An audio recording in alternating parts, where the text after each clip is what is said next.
It's like Catholic, so I had to send it online. Yeah, I'll have 30 minutes. 60 like that. Yeah, if I can go to 63. Said that it did. But I worked After 55. things myself. So I thought, so I a staycation.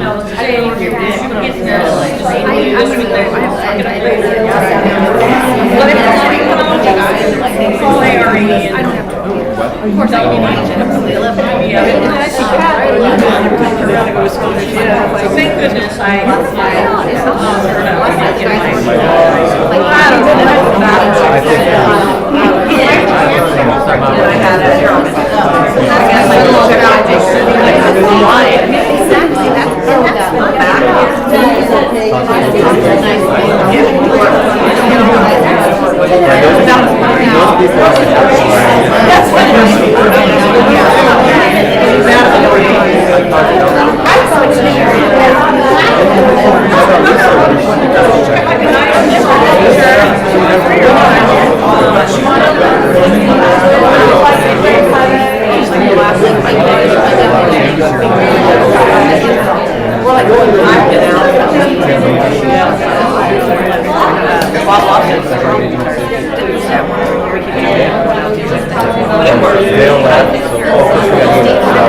How are you? I thought you were on vacation. How are you? You just have nothing better to do than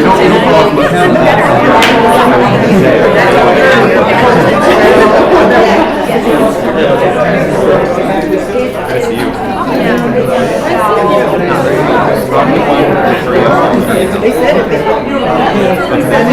We made it.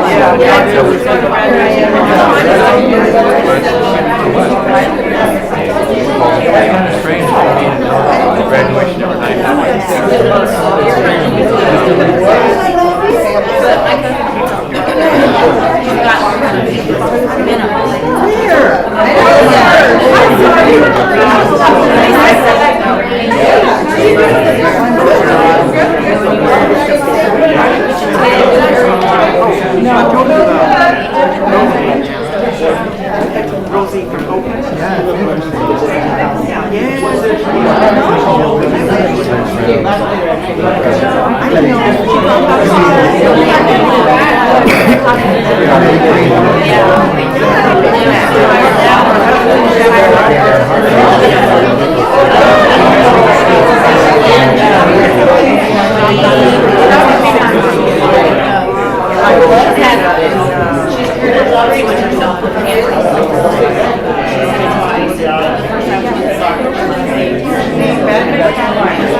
One showing the board and one showing the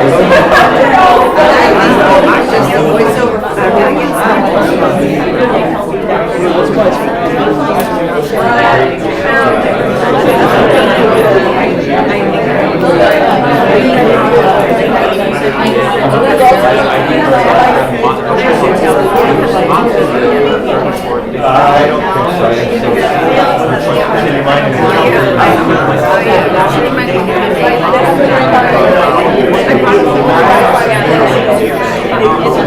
think so. When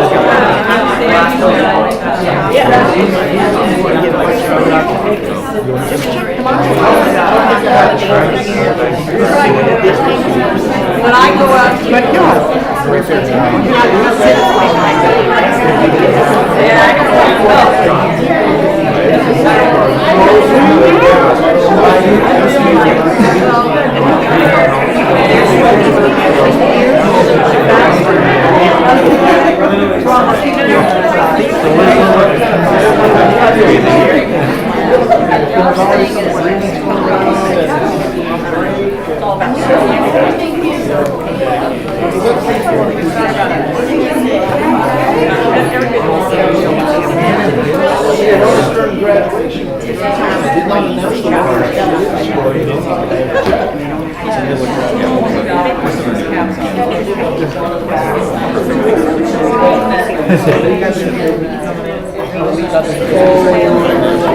Working hard? Yeah. What do you get to be here for?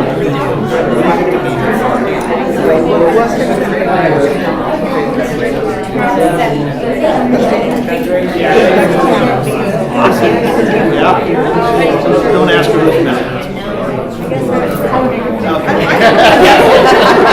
That's why I don't want you to ask.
Yes, I understand. First we can watch the video.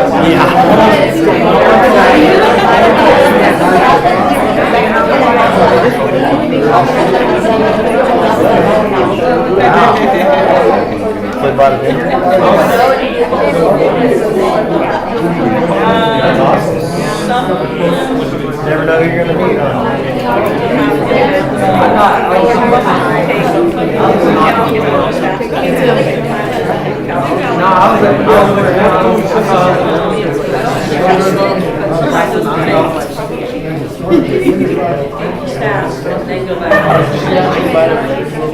Well, I won't ask why you're here. It's just to be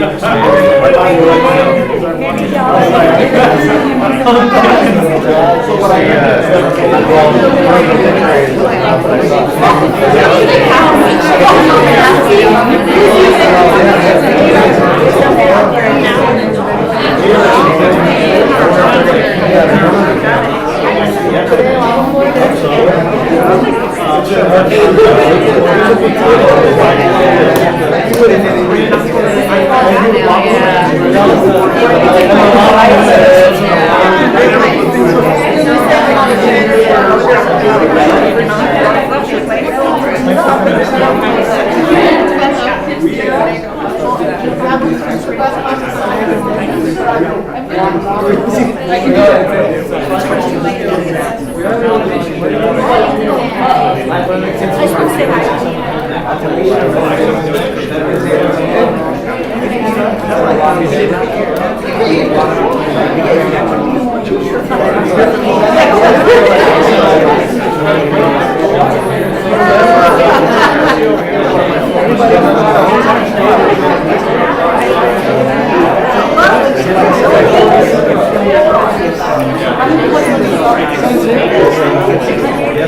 meet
you.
see you. Good to see you. How you been? Good. Good to see you. Good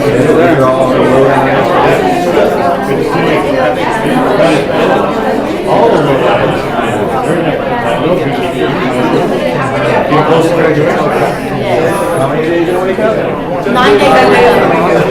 9 days.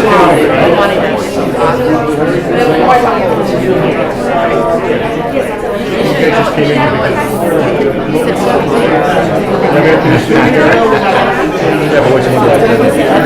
Right. You can have fun. Kind of reaction. Oh, you did?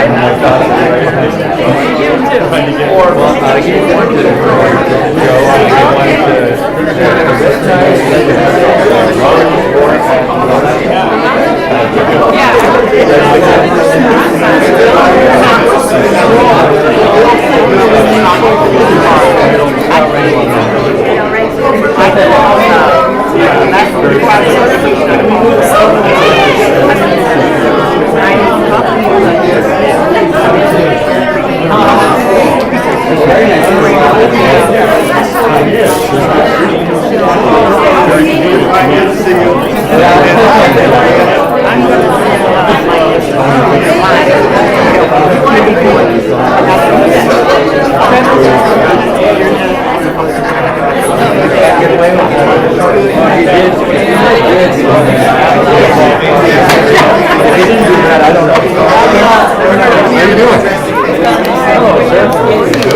Trying to convince me to take her. First time you know what's getting on me.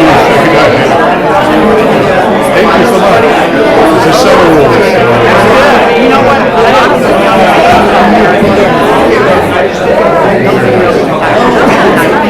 I can't even do it on my day job, so my evening job I can make my license. There you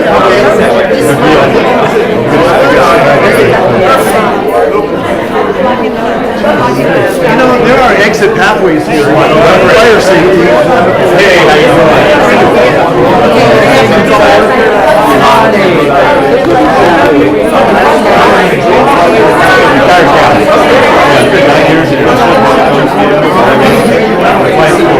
What's your it is?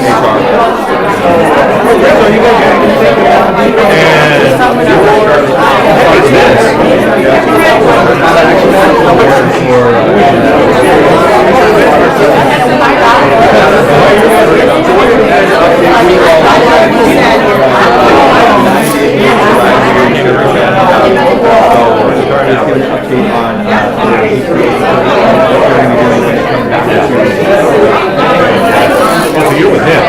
Oh, okay. I'm not going to all right? Yeah, Ralph told me that. Next thing you'll accuse me of being Navy. He is. All right. Thank you guys very much for coming out. Hey! Oh,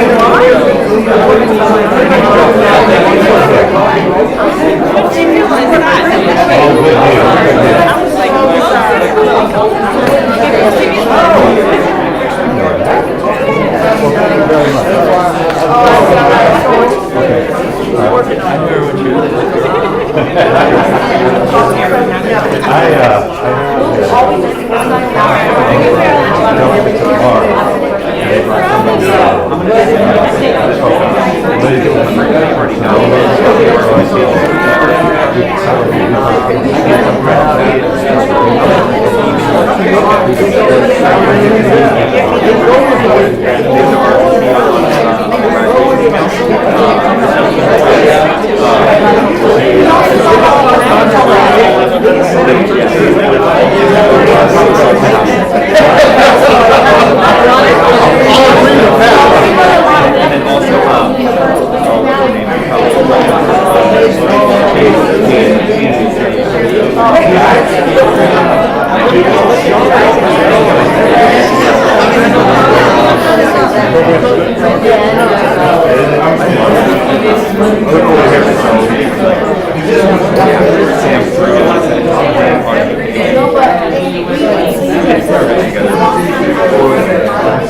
deal.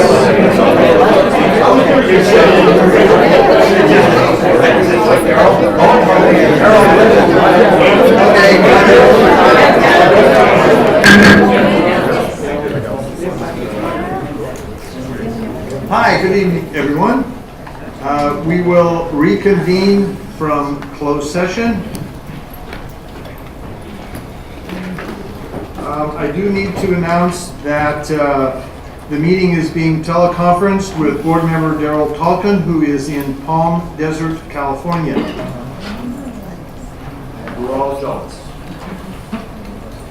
Okay, roll call will show 6 physically here and 1 by phone. All right, and also would you please stand and join me in the Pledge of Allegiance. Ready? Begin. I pledge allegiance to the flag of the United States of America and to the republic for which it stands, one nation, under God, indivisible, with liberty and justice for all. Thank you, one and all.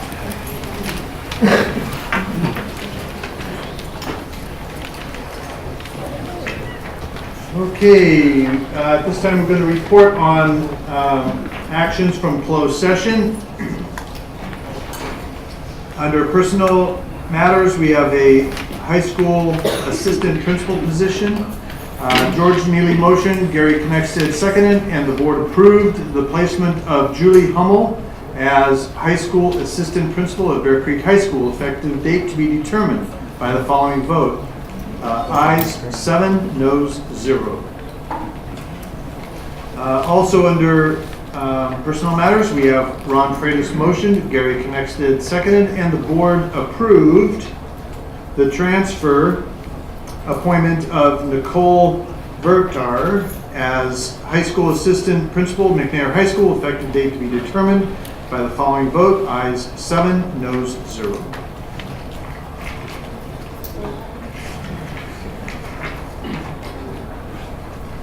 All right, that would be from closed session.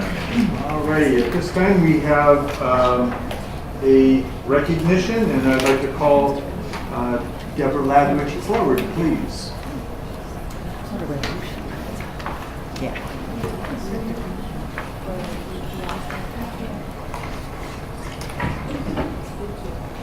Good evening, President Heberly.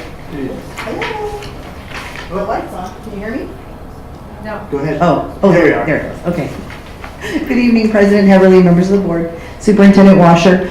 I'm Deborah Ladwig, President of the Lodi 77 CSEA chapter, and I'm here tonight to publicly present our chapter Employee of the Year for 2017. So I'm going to call you. You have to come up, honey. You can stand here. It's okay. So today we are privileged to publicly acknowledge Elizabeth Hossauer as our CSEA Employee of the Year for 2017. We are honoring Elizabeth, Liz, with this award from coworkers and fellow members of our Lodi CSEA chapter. This is our way of letting our outstanding coworkers and friends know just how special they are and how much we appreciate everything they do. This award comes to Liz after a long career here in Lodi Unified. July marks the beginning of Liz's 18th year of service with Lodi Unified. She started with Lodi as a high school secretary 1 at Bear Creek in July of 2000. After about a year, Liz found a spot at Lodi High School as a high school secretary 1, and that became her forever home. Liz promoted to high school secretary 2 this last January and will, I am sure, remain a family member of Lodi High forever.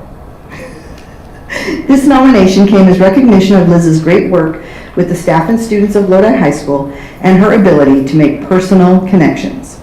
Liz's nominations for this award were peppered with words like awesome, capital letters, big exclamation points, she goes the extra mile, and love her attitude. It is clear that Liz is appreciated for her hard work and dedication to everyone she comes in contact with. She is described as the go-to person if you want the job done right. And she always does everything with a smile. In addition to the great work that Liz does every day with students and staff at Lodi High, she still finds time to enjoy herself. Liz has 2 children, Shirley and Nicholas, husband Todd, who some of you may know. She loves to scrapbook and make cards. She dances in a group and is currently taking tap dancing. She plays bunco once a month tonight, so she might sneak out a little early. And she enjoys camping with 2 different groups at least once a month. The nominations for Liz cited her attention to fellow workers and her desire to make sure that everyone is included.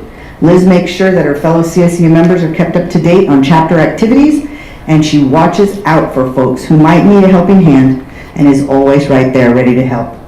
So because Elizabeth Hossauer has so selflessly given of her time and herself, we are truly honored today to recognize her as our CSEA Chapter 77 Employee of the Year for 2017.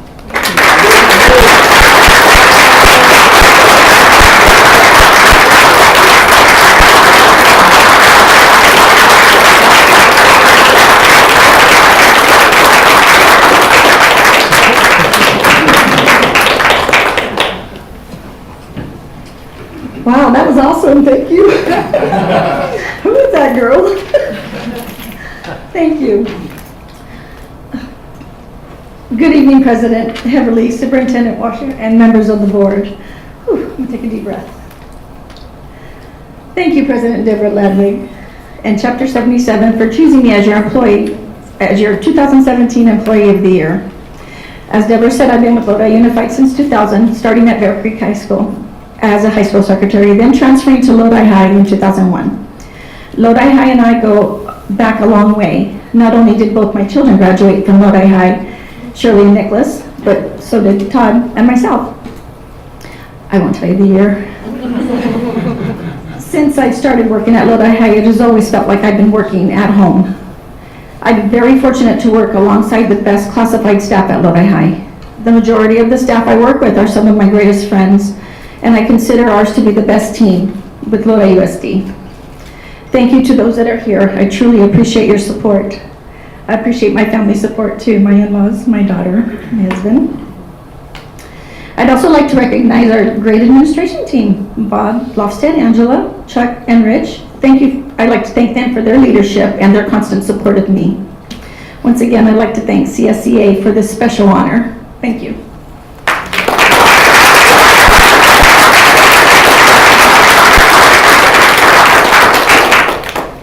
Congratulations, and I noticed you're wearing red. Mr. President, Yes, go ahead. I would like to say that everything Deborah said was right on. I got to work with Liz when I was at Lodi High School, and she more than deserves what she got tonight. Way to go, Liz. Proud of you. Thank you. Appreciate that. Sure, yes. Liz, thank you so much. I tell you, you make such a difference to so many people. That's what we want Lodi to be. We want it to have that kind of spirit. And you add so much to it. Thank you so much for everything you do for us. Oh, yes. Yeah, Liz, such an important job you have. You know, I was a former educator, teacher, and the first person I saw at school was the secretary, because she would tell me what's going on for the day. All the supplies I needed I would get from that person, and very nice, and direct everybody else at the front desk and do the jobs that you're doing. Congratulations to you, Liz. Thank you. Yes. Ms. Cassidy. Todd, what a lucky man you are. Absolutely. And thank you, Liz, so much. Thank you. Well, and I'm sure, Liz, your biggest accomplishment is keeping Todd in line also, right? Do you have another one of these? She needs a gold medal. Don't we all? Don't we all? Congratulations. I like to echo all my board members' comments, and congratulations on this outstanding accomplishment. Thank you. Very good, well deserved. Thank you, Deborah, for your presentation. Again, congratulations, Liz. Okay, we have a couple of, public hearings. I will declare the first public hearing open, and that is about the local control accountability plan. Ms. Katowski, do you have anything? We don't have anything to add. Okay, It's the very good. accountability plan that we presented to you at our last study session. Sure, absolutely. Comments from the board? Comments from the public? Any public comments? It is public hearing. All right. None appearing? We'll close this portion of the public hearing. We also have another public hearing, and I will declare that one open. It is for the 2017-18 budget adoption. Mr. Hearn, anything to add? Yes. Okay. We have a presentation.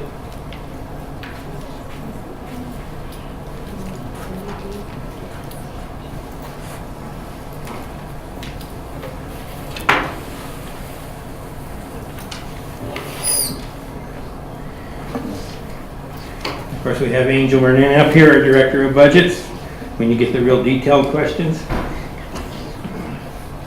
Thank you, President Everly, members of the board. We're proud to present to you our 2017-18 proposed budget. And since we like to go through this so that if there are any questions prior to your adoption of the budget on June 20th, we can look at any of those questions that you might have. And let's see. First thing we want to look at is the revenues for next year, $318.6 million. As you can see, our major source of income is LCFF, the funding formula for the state of California, which represents 82% of the total revenues coming in for next year. Our next is federal revenue, and that is down from what we've had in the past. As you, what's that? Something's not coming up on the screen. Tell us the color. The color's different on one to the other. That I cannot control. Categories. Oh, yeah. Oh, sorry. Well, the red, if you're looking at that, is LCFF. I'm sorry. And the gray is, do we have the actual presentation? I just opened it up online, so I opened up the PDF. Mine's fine. Open up the PDF version. And you should get it. Mine, yeah, see it. Second one down. Okay. There we go.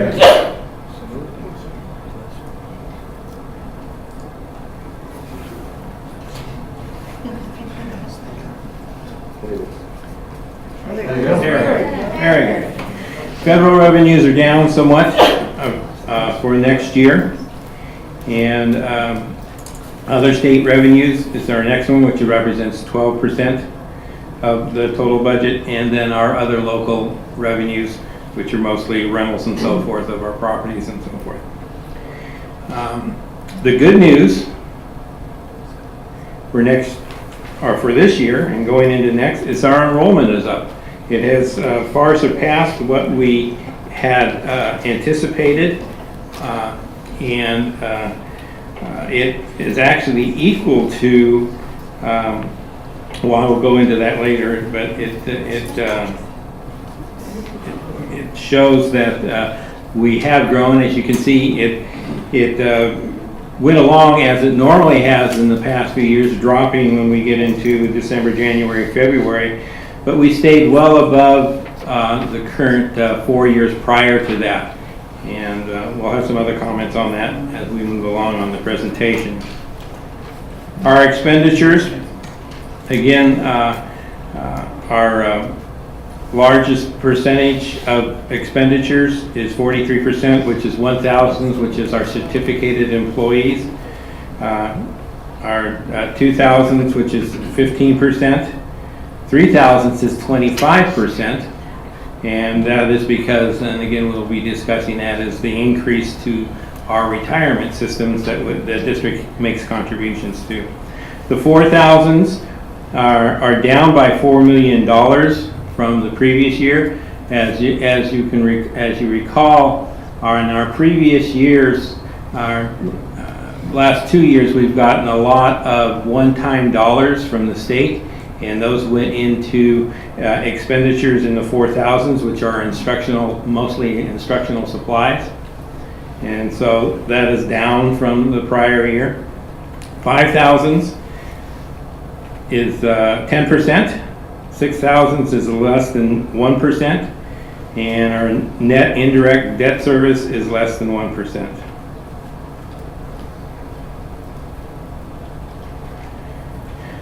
This is what we wanted to talk about particularly, is that 25% of the 3,000 increases due to STRS and PERS, which is in the object code of 3,000. As you can see, from 1617 through 1920, we will increase by $15.6 million. And that is taking a substantial amount of the dollars that we are going to be receiving in the future years. Again, as you recall with LCFF, it's based on where we are trying to get to in 2021. And we get what is called gap funding during that period of time. We did receive more dollars than we had anticipated from the governor's original budget in January. However, that pot remains the same. It doesn't change. It's just how is that pot being paid out. So we did receive more dollars this year, but you'll see that we're going to have to take and reserve some of the dollars as we go forward to pay for our STRS and PERS obligations as we go to 2021. The other interesting fact is that this increase may not actually be settled at this point in time. We're still looking at PERS going up as far as into 2024 and still seeing increases. So STRS itself is controlled by the state legislature, and they make the determinations of what the funding factors should be. Right now there hasn't been any change in the 2021 final, getting to a little over 19% for STRS and PERS for the district's contribution to that. Another thing that we're concerned about is our special education. It has increased. In this slide you can see that if you compare the change of special ed enrollment to district enrollment, that it has increased over the 3-year period of 24%. And if you look at the blue in 2014, it's very it's negligible. You basically cannot tell the difference. And the blue going into 15, 16, 16, 17, and then the cumulative. So what the slide is trying to show is that special ed is outpacing the regular enrollment. And so the good news, as I said, was that extra ADA that we're going to see over our increased enrollment, but a lot of that enrollment was special education. Special education is not completely paid for by either federal or state funds, so there is a contribution that has to be made from the general fund for those students. So we're seeing that increase. And then if you look at the expenditure history, again, we see a 26% increase over the period of time, starting at $47.2 million and going to $59.3 million. So this is another part of where our gap funding is going.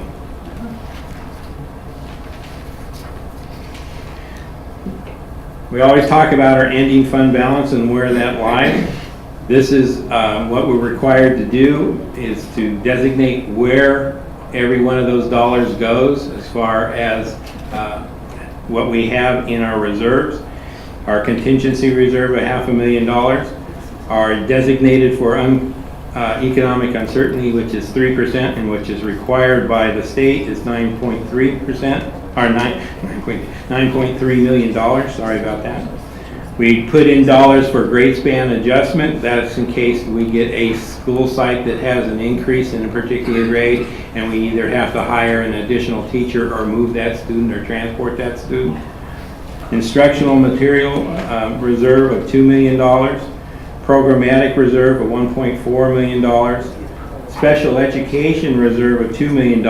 And last year we used about $1.4 million of that $2 million reserve. Carryover reserve, and this is what goes to the sites, of $3.5 million.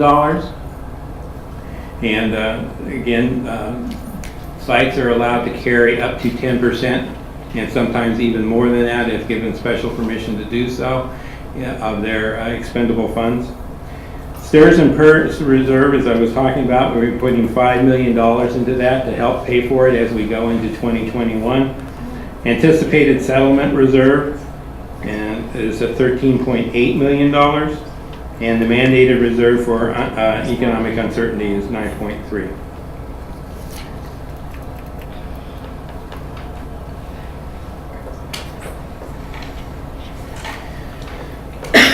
since we did put in a reserve for the anticipated settlement, if you look at, before we put those dollars into the 1, 2s, and 3,000s that they would go into, once we do have a settlement, you would see that we would have a growing ending fund balance over the 3 years in our multi-year projections. Again, we're required to do not just the budget year, but go into the next 2 out years. If we have the anticipated settlement, you can see that these ending fund balances will actually go down, and then will actually show that we will slightly deficit spend for our anticipated maximum expenditures.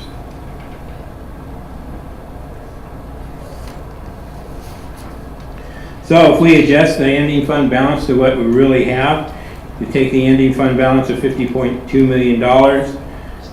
Restricted balance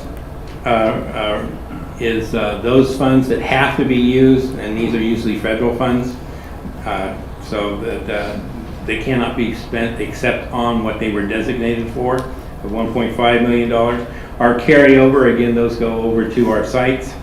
Our settlement reserve of 13.8. Our Cal PERS and STIRS of $5 million, and it actually gives you a $26 million ending fund balance, remembering that 3%, the $9 million, has to stay on the bottom line, or the district would become qualified or negative.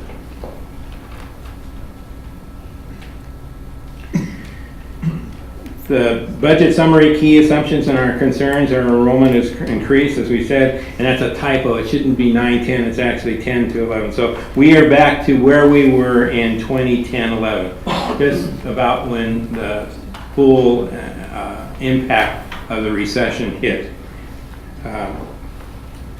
And again, this was the base year for our labor restoration. A high point of the district's enrollment was in 2008-9, with 1 month being at 30,000 enrolled for our K-12 population.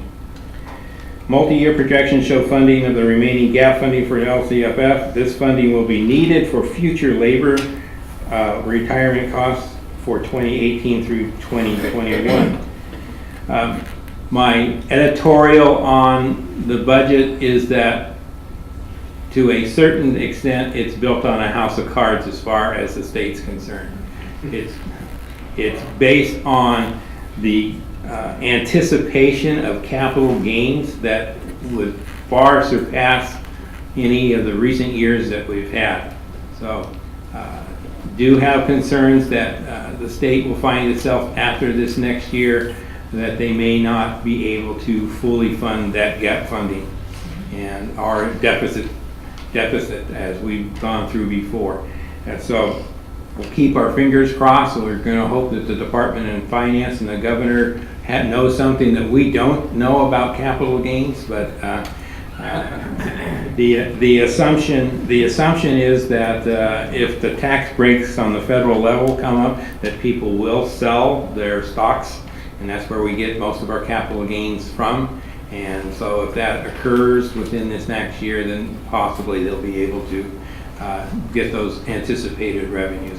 And this is again the basis of why the governor changed his tune from his January proposed budget to the May revised.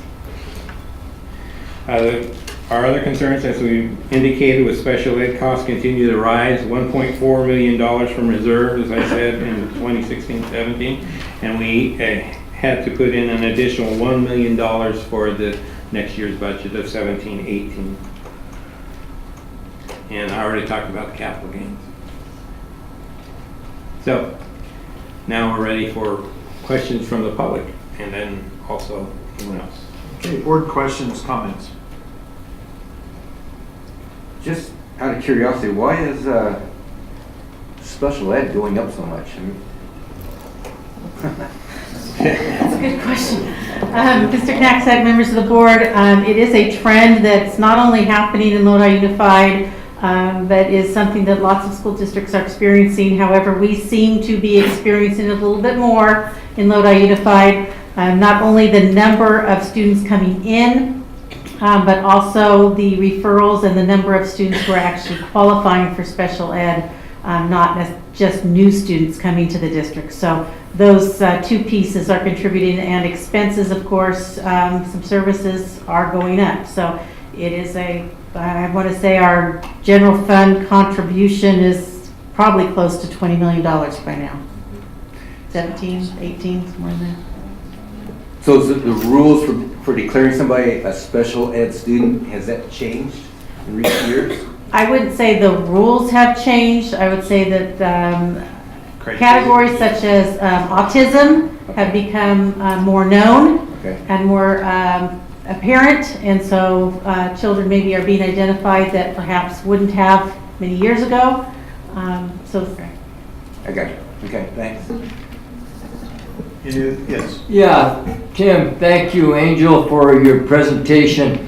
So simple for me to understand. I'm not a budget guy, but I can understand this and where the money's going, where we have it, what the reserves are, where are we spending it, and that's the key for a board member to know. And thank you very much for the presentation. Thank you. Did you?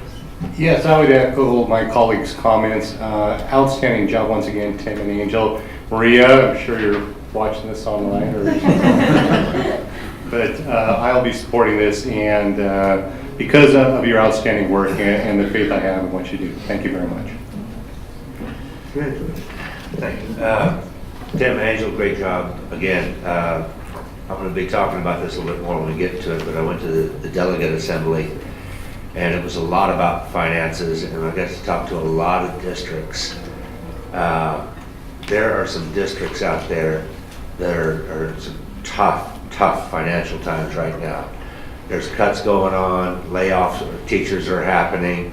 It looks bad, and it really, and as we talked to the different districts and that they spoke, some of them had 3% reserves, and that was it. I mean, they were down to the bare minimum. And then some had, 30-35% reserves. And so what made me really proud, though, of Lodi Unified, because we're right there. We're right there where we should be. So they talked about, I felt sorry for Sac State. My gosh, they're going to be making $60 million in cuts over the next couple of years. Sac City, yeah.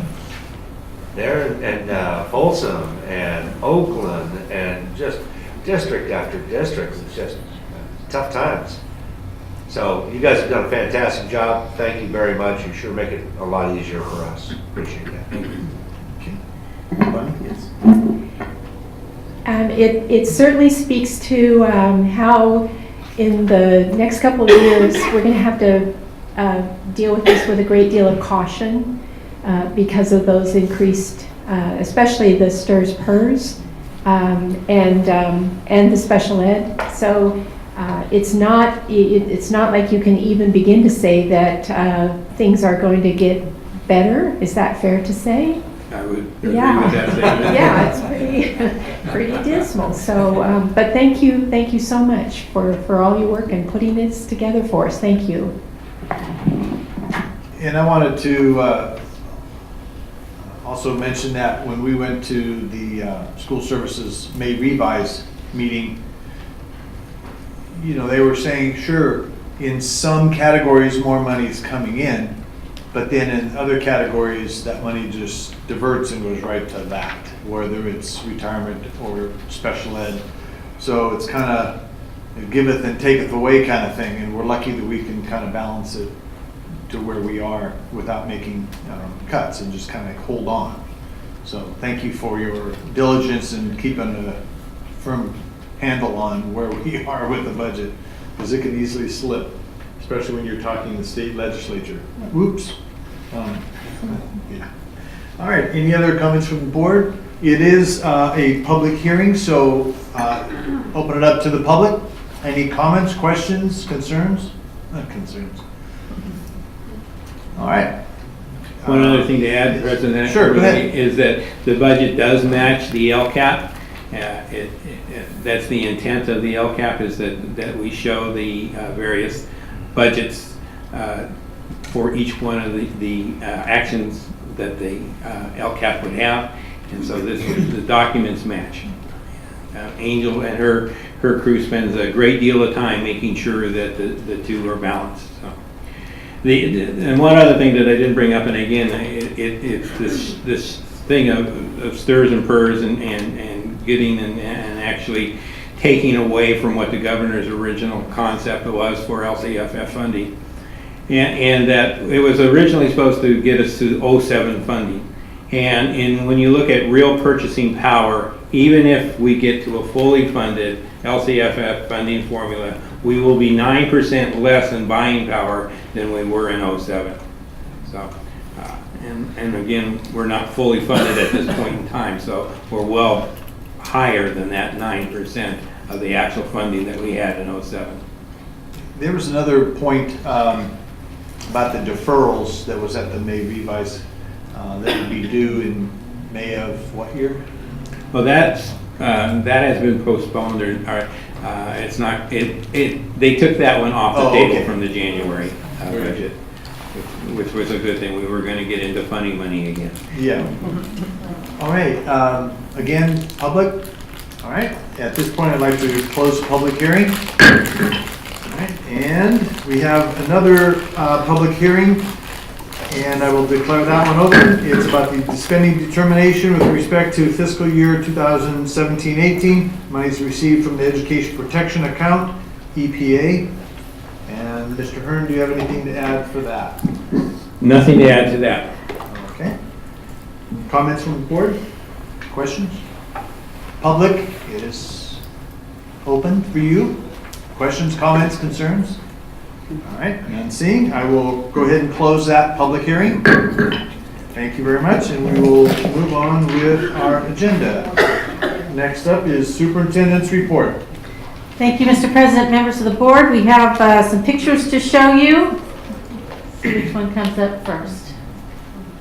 This is Claremont Elementary School kindergarten graduation celebration. They invited Mayor Michael Tubbs from Stockton to join them as he attended Claremont Elementary School, so he was there to wish the kindergartners well and to share with them his experiences in attending that school. There he is with Principal Annette Roberts. We also have from Claremont, this time we have visitors from McNair High School. Their seniors came in their caps and gowns to talk with the 6th grade students. This is part of our articulation efforts and to get kids excited about high school. And they spent some time sharing with students their experiences, what they can look forward to in high school, things they can get involved in, and how important it is to go to school, stay in school, and do their best. So that was very exciting to have them there in their caps and gowns. Next we have pictures from Oakwood Elementary, and these are pictures from their parent education program. They had a group of parents who graduated with certificates indicating that they had attended all of these sessions to learn about parenting skills, being advocates for their children, how to work with their teachers on their education, what to look for, how to be involved. So congratulations to Oakwood and their group of parents who finished that. Training session, yes. Any men on the picture sometime? There were last year. There were last year, but I didn't see any. Okay, they're working on. Yeah. Next time. Now here we have our Joey Travolta Inclusion Film Festival, and here we have students getting out of the limos. There we have Mrs. Castle with Mr. Travolta getting a photo, and here we have Mr. Knackstead with Mr. Travolta posing for his photo shot. This was an exciting event. There are all the students who participated. This was actually a good example of inclusion. This was special education and general education high school students together from every high school in the district coming together at Lincoln Tech for a series of days to put together their films, their short films, and they learned about producing, directing, set design, costumes, acting, writing, editing, the whole bit. So thank you very much to Mr. Travolta and his team. It was an exciting event. This was at Hutchins Street Square. It was almost a packed house. to see the film and to acknowledge the students for their work. I want to tell you that the next camp is starting on June 19th if you want to take a peek and meet them. They'll be at Needham West, June 19th for the week, I think from 10 to 3 o'clock. The theme this time is kindness, and they are going to put together movies on random acts of kindness. There's actually going to be a competition. Mr. Travolta, I understand, has written a song to go with it to be performed, and he's actually going to start taking this concept nationwide. So we're real excited about our next phase with the inclusion films. You have last week participated in many graduations and shook many hands. You shook a total of 1,822 hands.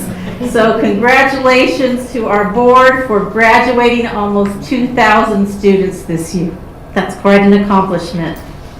I am going to ask Lisa Katowski to come up and briefly share with you some exciting news. Our district has received a grant. It's actually a competitive grant, not an allocation, focusing on meeting needs of certain populations in our district, and we just got this news. So Lisa, tell us about it.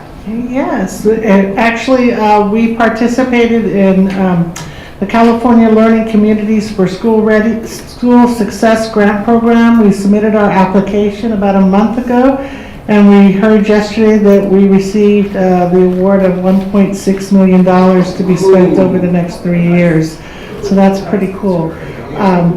And what we're going to use with these funds is to build a sustainable multi-tiered system of intervention and supports to create more supportive and equitable learning environments and to help our most vulnerable students remain engaged in the learning process. So it goes right along with what we have been working with and trying to accomplish in the last couple of years. So pretty cool, really nice for the next 2 years. Excellent. Yay! Catch is you can't spend it on stirs and purrs, so sorry about that. You know, Lisa, when I was applying for the board, the panel asked me if I could change anything, what would I change? And I said, I'd like to get $1 million. Well, you did me one better with $1.6 million. Congratulations. I want to acknowledge Mr. Toledo, as this is maybe the last time that you might see him in his official role anyway. So I know that you want to wish him well, and thank you, Bill, for all the service that you've given to the children and communities of Lodi Unified.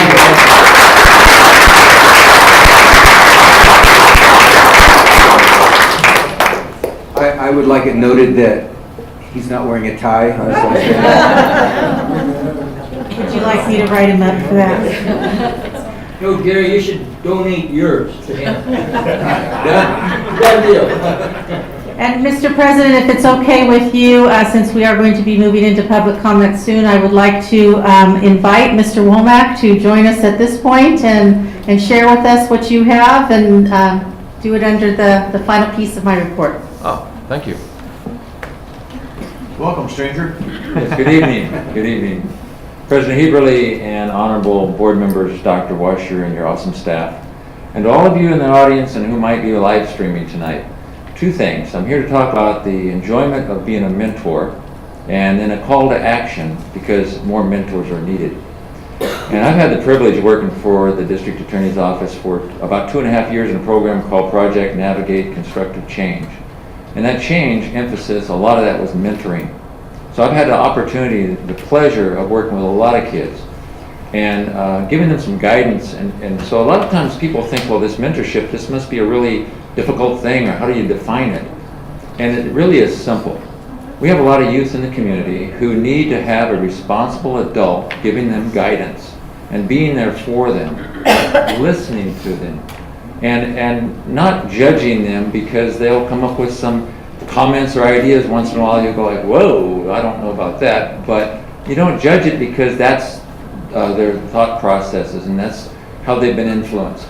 So you have an opportunity to influence these kids and actually turn them around in a great way, much like a coach would do for a sporting team.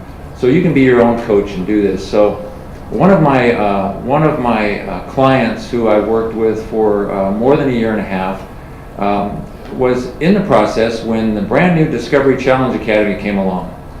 And I'm going to have Chief Reese will talk about that when he comes up here, and he'll introduce a couple of the cadets as well, including the one that I'm mentoring.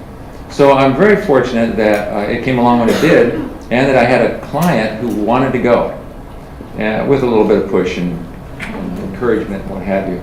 And these cadets you see here tonight are going to graduate in 2 weeks from a very long process.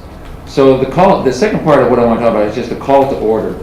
If you even think you want to be a mentor, and I encourage you to contact Chief Reese, contact me, contact anybody who's done it, and see the gratification that you get from it. So the kids get a lot from you, but you get a lot from them as well.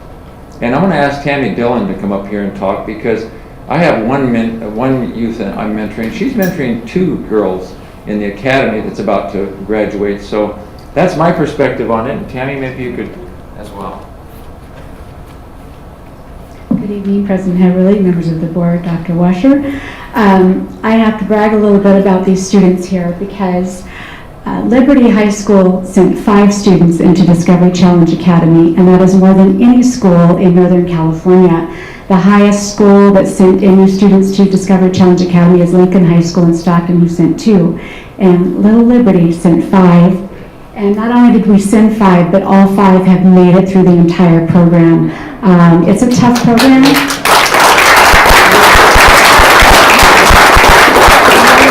A lot of students give up, as Chief Reese might mention to you. They've kept going. I have one of the gals that I'm mentoring. I asked her if it was okay if I shared her story. Anaya. It wasn't too long ago, Anaya was attending Bear Creek High School, and then she was attending Plaza, and she was up for expulsion. And I asked if I could bring her to Liberty, and you okayed that. And Anaya chose on her own, when Discovery Academy came to Liberty and did a presentation, that she wanted to join this program. And she is a success story. I'm just really proud of her. So I want to give her a hand. All of these students, this program is awesome in the way that it takes it a step further than what I can't do at Liberty. I've often said, I wish I had a dormitory for my kids, because they need a place that's not just those few hours of the day. They need a place to kind of escape their world and have somebody there looking after them and giving them opportunities to explore what other things are out there for them without having the baggage of their surroundings. And this Discovery Academy is really terrific for that. And I know we have 3 people I'm hearing are retiring: Bill Toledo, Galen Stock, Debbie Pilcher, that I think would make wonderful mentors. And I'm going to make sure we get applications. It's a wonderful opportunity as an adult to really know you're having an effect on a student, not just in a far removed way, but even in the classroom, or even in, although we always mentor students, it's really getting to know their life, getting to know their family, getting to know their world, getting to know that framework they grew up with, and helping them kind of shed some of that and come up with a new framework for themselves and looking forward. These students are looking into going to college now, some of them next fall. A couple of them will be coming back to me as seniors to graduate. One is going into nursing. It's very exciting. I'm very proud of them. I don't know what else you want me to say, Ralph, but You did it all. I'll give it to Chief Reese now. He's really the man behind us that's keeping it going. Thank you, Tim. Good evening, everybody. My name is Chief Reese, not doctor, as Ralph almost said, but I appreciate the time nonetheless. Actually, students, come on, cadets. I want to form a quick line real quick. I want to introduce you to Lodi. These are, face them. Actually, maybe 3 face that way. Come on, scoot down, scoot down. So this is Lodi. I was honored to give Dr. Washer a tour of our academy in the very opening stages. We were still, I think, in the process of building some buildings, and I was showing her weeds about 6 feet tall, and I was showing her half-built buildings, and she said, Okay, great. You have my permission to take my students as long as you give them back. So here we are, 9 days in a wake-up. They'll be the first to tell you. 9 days in a wake-up until they are back in Lodi, back in your community.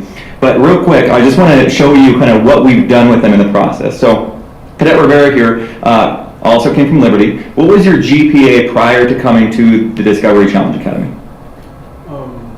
I'd say about like 2.0, 1.5, somewhere around there. Got it. Garcia? 1.2. 1.2. Flores? 2.9. Biggerstaff? 2.0. Garcia? 1.8. Collins?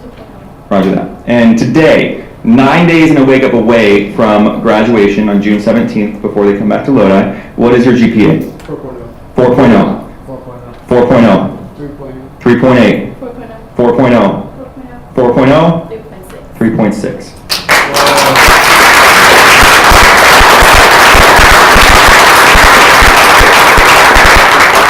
I wear a uniform. I'm one of the department, one of the men and women of the National Guard that make this program possible. However, your students do all the hard work. They put in the long hours. What time did you all wake up this morning? 5 a.m. And I apologize, we will have to leave soon because their lights out is at 8:30 p.m.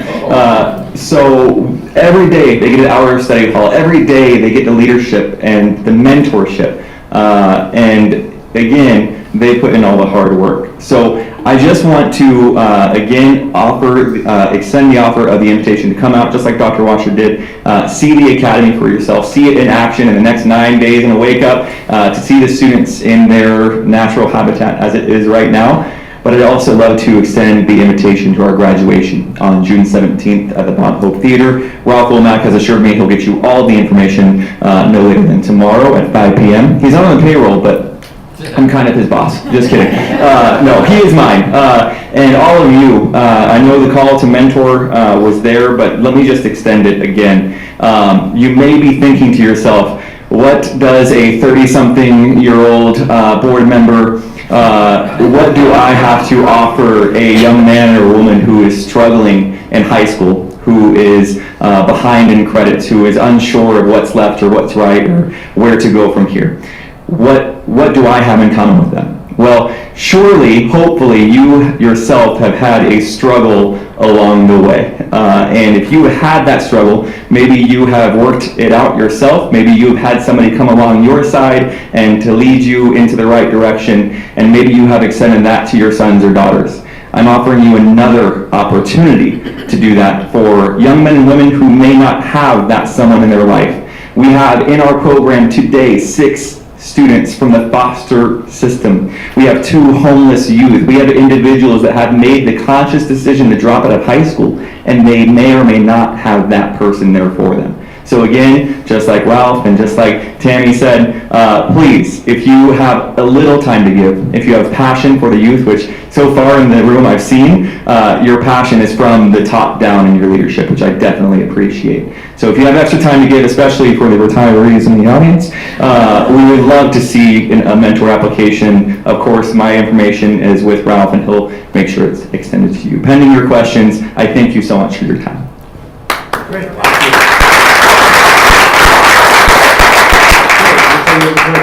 Chief Reeves, thank you for the outstanding presentation. Thank you for bringing our kids back in this great situation.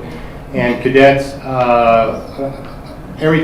I've been for the grand opening. Every time I see you, I'm just more and more proud of what you're accomplishing. In fact, one of their community service, they had to put together 200 hours of community service for graduation requirements. Each student gets at least 40 hours of community service. So 40 times 105.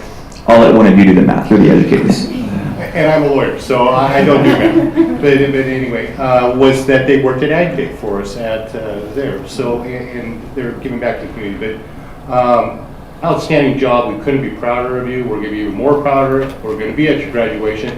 And this relationship that you have with these mentors, stick with it. It obviously is a good relationship. And listen to these guys and gals, because it's obviously working out for you. Congratulations. Thank you, sir. Good, Bruce. I know that's just everybody standing in parade dress except for Chief Reese. That's right. Fantastic, guys. I'm so proud of you guys for this. This is an incredible accomplishment. And thank you so much for doing this for our kids. It's great. Now, what time is our graduation on the 17th? 10 a.m., sir. 10 a.m. Okay. Thank you so much. I appreciate it. Yes, Bonnie?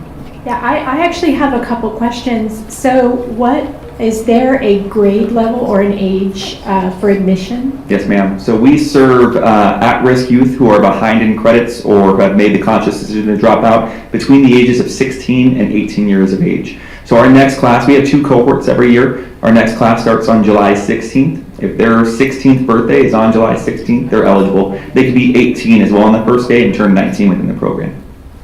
And so have you all then been in the program for just the 1 year?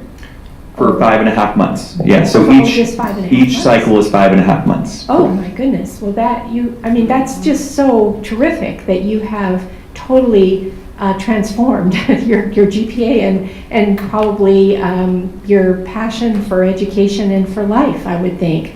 And when you say return to Lodi, so you're going back to the schools where your attendance area, or how does that work? Correct, yes ma'am. So which schools are we going back to? I'm graduating. Graduating with diploma? Diploma? I'm still working. Still working on it? Where's that? Liberty High School? Graduating? Still working on it. So possibly Liberty? Okay. So, yes, coming back to, we do award 62 high school credits in the 5.5 months that they're with us.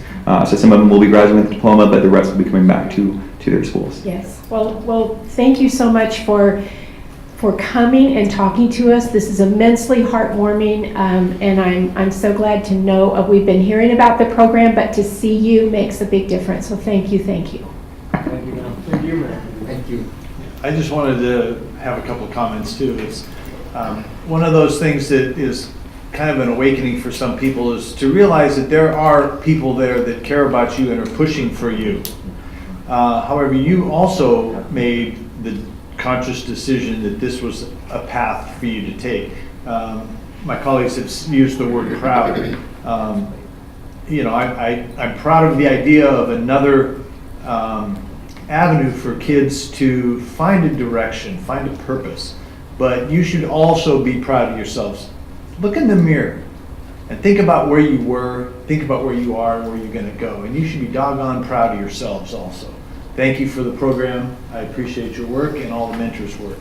I do other mentoring of youth, but it is very rewarding, absolutely. And it's great to see kids making the right choices. And that's your job. So, very good. I'm proud of you. Keep it up. Thank you. I have a question for the graduates. Are they pursuing a military from here, or they're going back to maybe college and that type of thing? That is a great question. Rivera? Both, actually. I plan to go into the military, get my bachelor's degree, and become a member of the FBI. Perfect. Garcia? Right. Same. I plan to attend Consumnes River College in Sacramento and either go into the military or become a business owner. Excellent. And Garcia, you're graduating. I'm going to college and then hopefully from there I'm joining the military. Excellent. Congratulations to all of you, and good luck in your future. I think that you are going to be a model citizens for whether you go back to your own school here, or you go into the military, or you go out in life to a college somewhere. Thanks again, Chief. Very good. Thank you.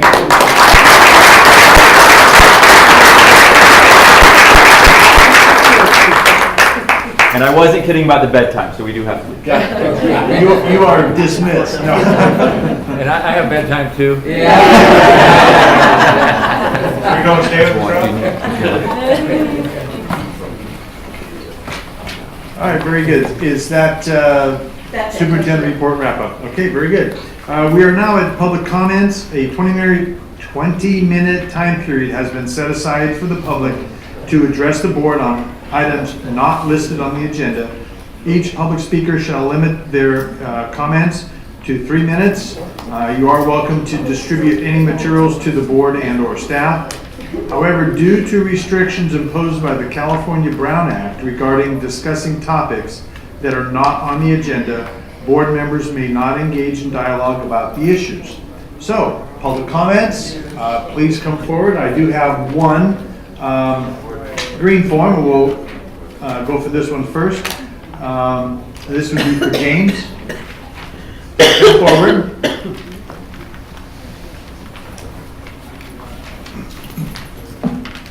Hi, good evening, Mr. President, board members. Love the positive energy in here.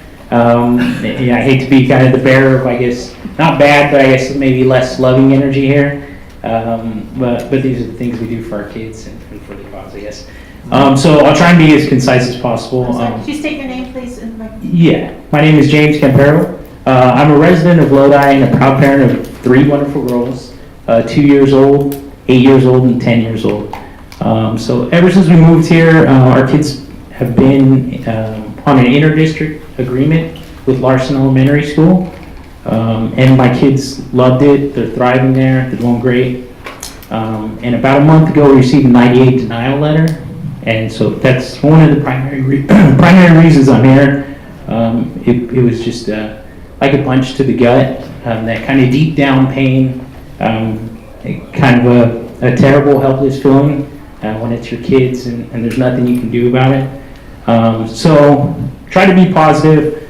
I looked into the IDA process, and after gathering some information, I found that approximately 80 student IDAs were denied at Larson this year, and almost all of those had previously attended Larson.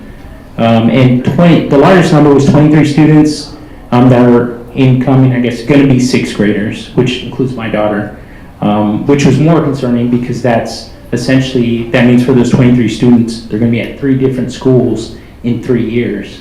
And that's just at Larson. Again, we're just talking one school here. Conservatively, I'd say maybe 200 students in the Lodi area are going to get moved to a different school. If you figure this is just 80 students for one single school in Lodi. So that's a huge number, 200. Not talking 8 or 10, because students move to the area. 200's a huge number. And I just wanted to bring that to the attention of the board, because to me, when I hear that type of number, there's maybe a planning effort or disconnect maybe going on there. Secondary, I guess I looked into the IDA denial and approval. How's it determined? So obviously the first area is area students and students and district employees get priority. But beyond that, for these other large amount of students, how does it get determined if they're going to be approved or not? So that was concerning because there wasn't anything in the policy, or I never got a clear answer in terms of how that's determined. So when I hear that, to me, it just opens the door for, I guess, biasness or some type of discrimination. And I'm not making those allegations here. I talked to the Larson principal. I like her. She's wonderful, very open, very forthcoming with information. But again, universities and districts to me are held to a higher standard. And it's just troubling that it even opens up that door for this potential, I guess, discrimination.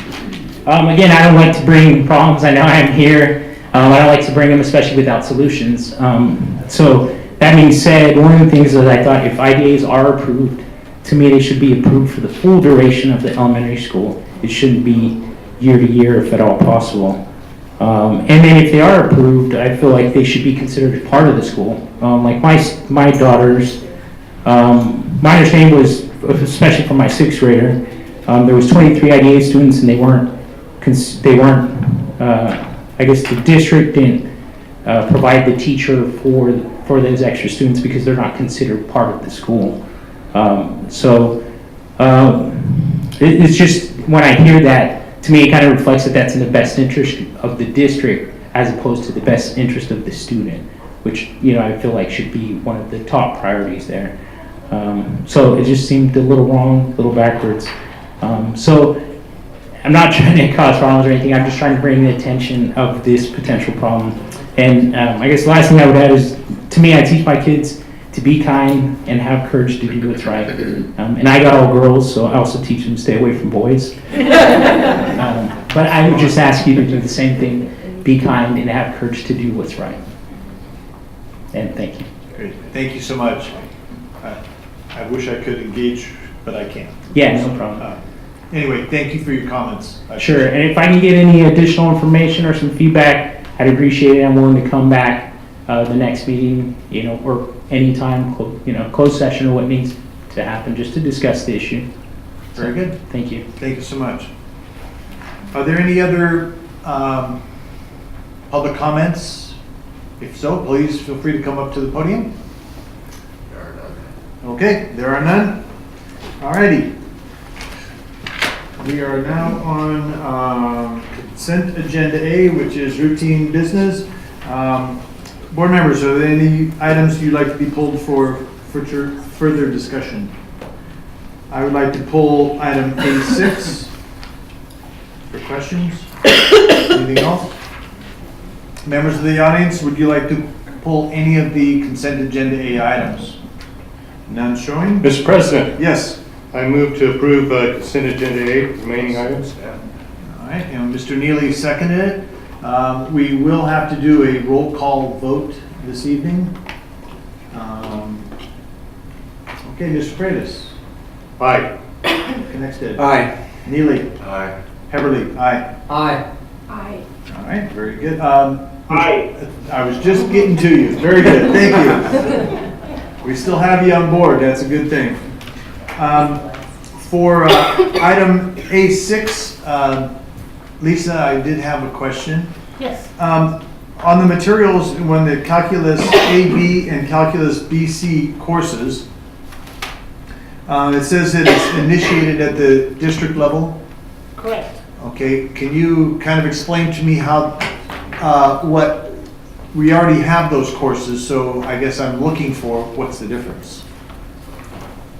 We actually initiated the committee of all the calculus teachers. So even though we started the process at the district level because we hadn't adopted a new calculus book. Correct. I'm sorry. So one of our instructional coaches in mathematics, Abby Bates, and Jeff Tillett pulled together all of the calculus teachers, one from each of the high schools, so that's about what we have, to look at instructional materials so that we can look at more current materials. And so that's what brought this about. Yeah, I understand the textbook adoption part of it, but it also says course of study. Was there some modification in the course outline? Just a little bit.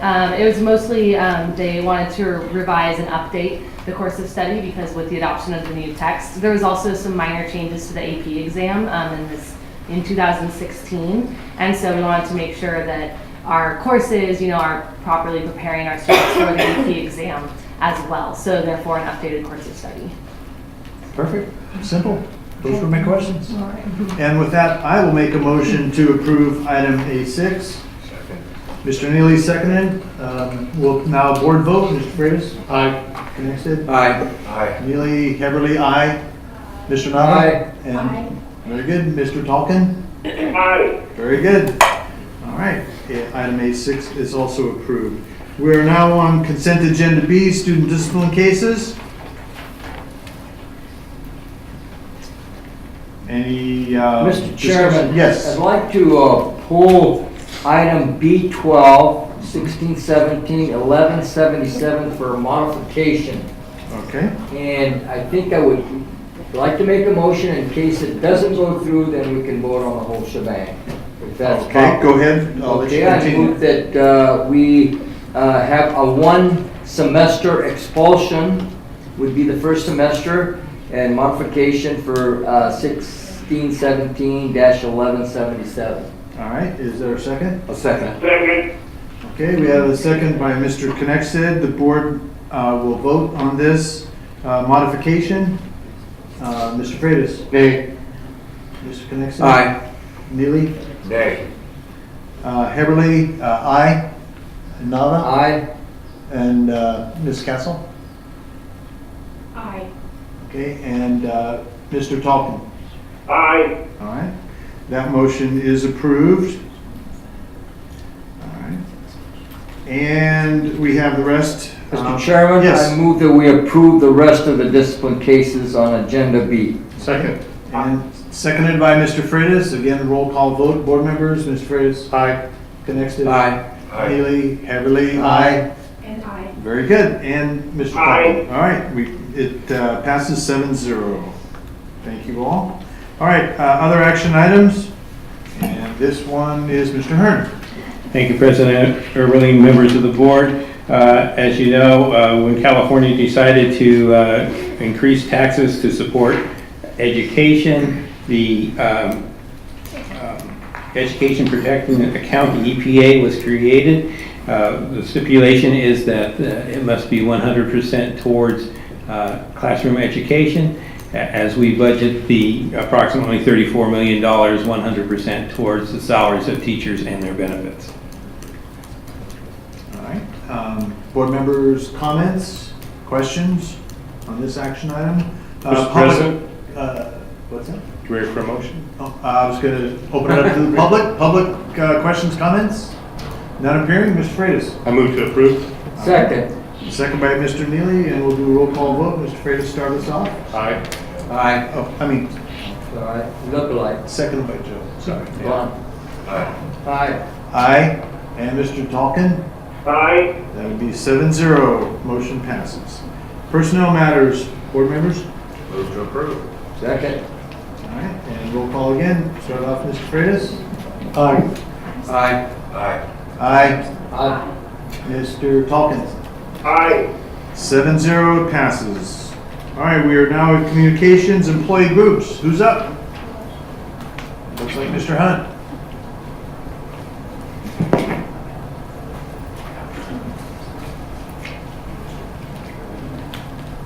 My name is John Hunt, counselor at Tokyo High School and LPPA president. And I just wanted to thank you for listening to Mr. Heberly, Dr. Washer, and members of the board. I didn't talk last time I was here because it seemed like it was going to go longer, and I thought today would be a little quicker, so I held my comments off till today. Real quick comment on the Discovery Challenge. It was really good seeing them here. They had come over to our site. They do a really good job connecting with the high schools, and they definitely serve a major service. We do have some kids making that decision to go that way, and I have some that I'm hoping make the decision.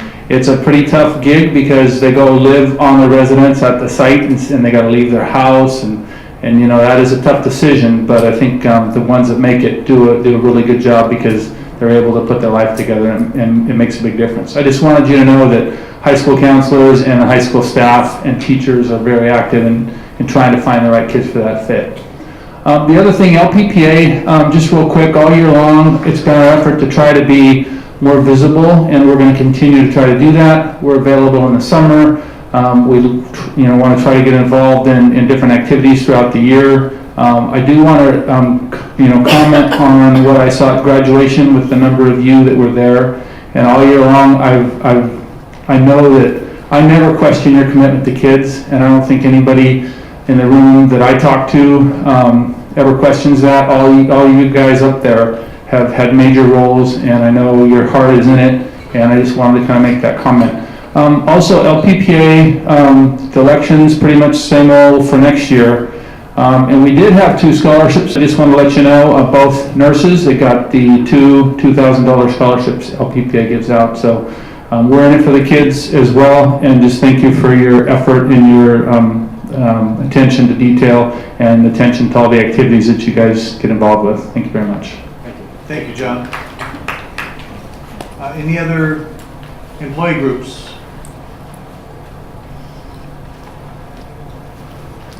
That was a dead hit. Yeah, hear it, Michelle? Well, happy almost summer. I'm sorry. Good evening, President Heberly, members of the board, Dr. Washer. Most teachers, school has ended for students, but not for teachers. Many of our teachers are still working in their classrooms and working on curriculum at this time. I'm going to talk a little bit about the different jobs that some of these teachers are doing over the summer. Our ESY teachers, that is our special ed who teach summer school, are working with those students as they do extended year. We've got a team that is working on IEPs to meet the needs of those IEPs. They have, that team, 30 IEPs to complete in 20 days by the end of June. So we still have teachers that are working diligently for our students. It's been brought to our attention that in many high schools, we are experiencing a room shortage, or we're not quite sure how it's turned to teachers at a high school having to share multiple rooms during the day for next year. Some high school teachers have been told that they will have to move 2 or 3 times into 2 or 3 different rooms to be teaching next year. That is a recent discovery and something that is new to us and new to our high school teachers. So as teachers are working to pack up all their belongings to go to 3 different rooms next year. So I'm not sure if those high school teachers, which is disconcerting as my last graduated. Thank you, board members, for attending that graduation, and it was a beautiful ceremony.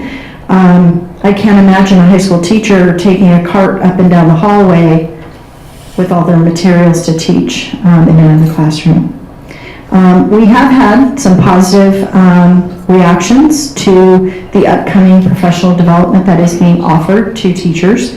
There was a menu of items that they can choose from. Some of them were set in stone that they had to attend, but there were others that they could choose, something that you and I have been talking about all year long, and there have been some positive reactions to that, so I wanted to share that with you.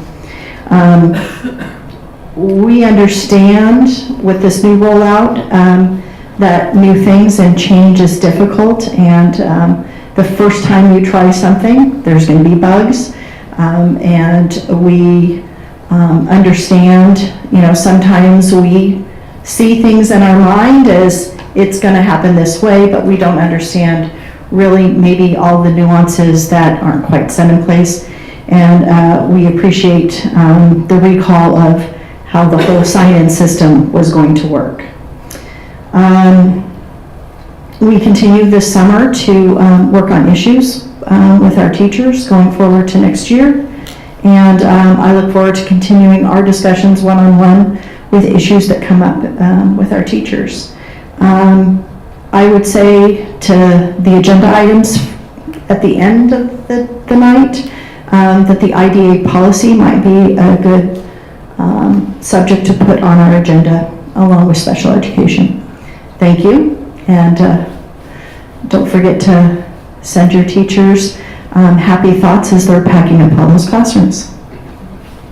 Thank you. Any other employee group representatives? All right, none seeing. We'll go to board members. Yes. Yes, sir. First of all, I'd like to acknowledge one of our student liaison, Gloria Allen, is here. Stand, Gloria. And, yeah, thank you. Okay. I'd just like to mention that I attended 5 classy graduations. I always do at Lodi Unified. I can tell you by experience in my past attendance of like 40 graduations, these are very classy. The audience is super.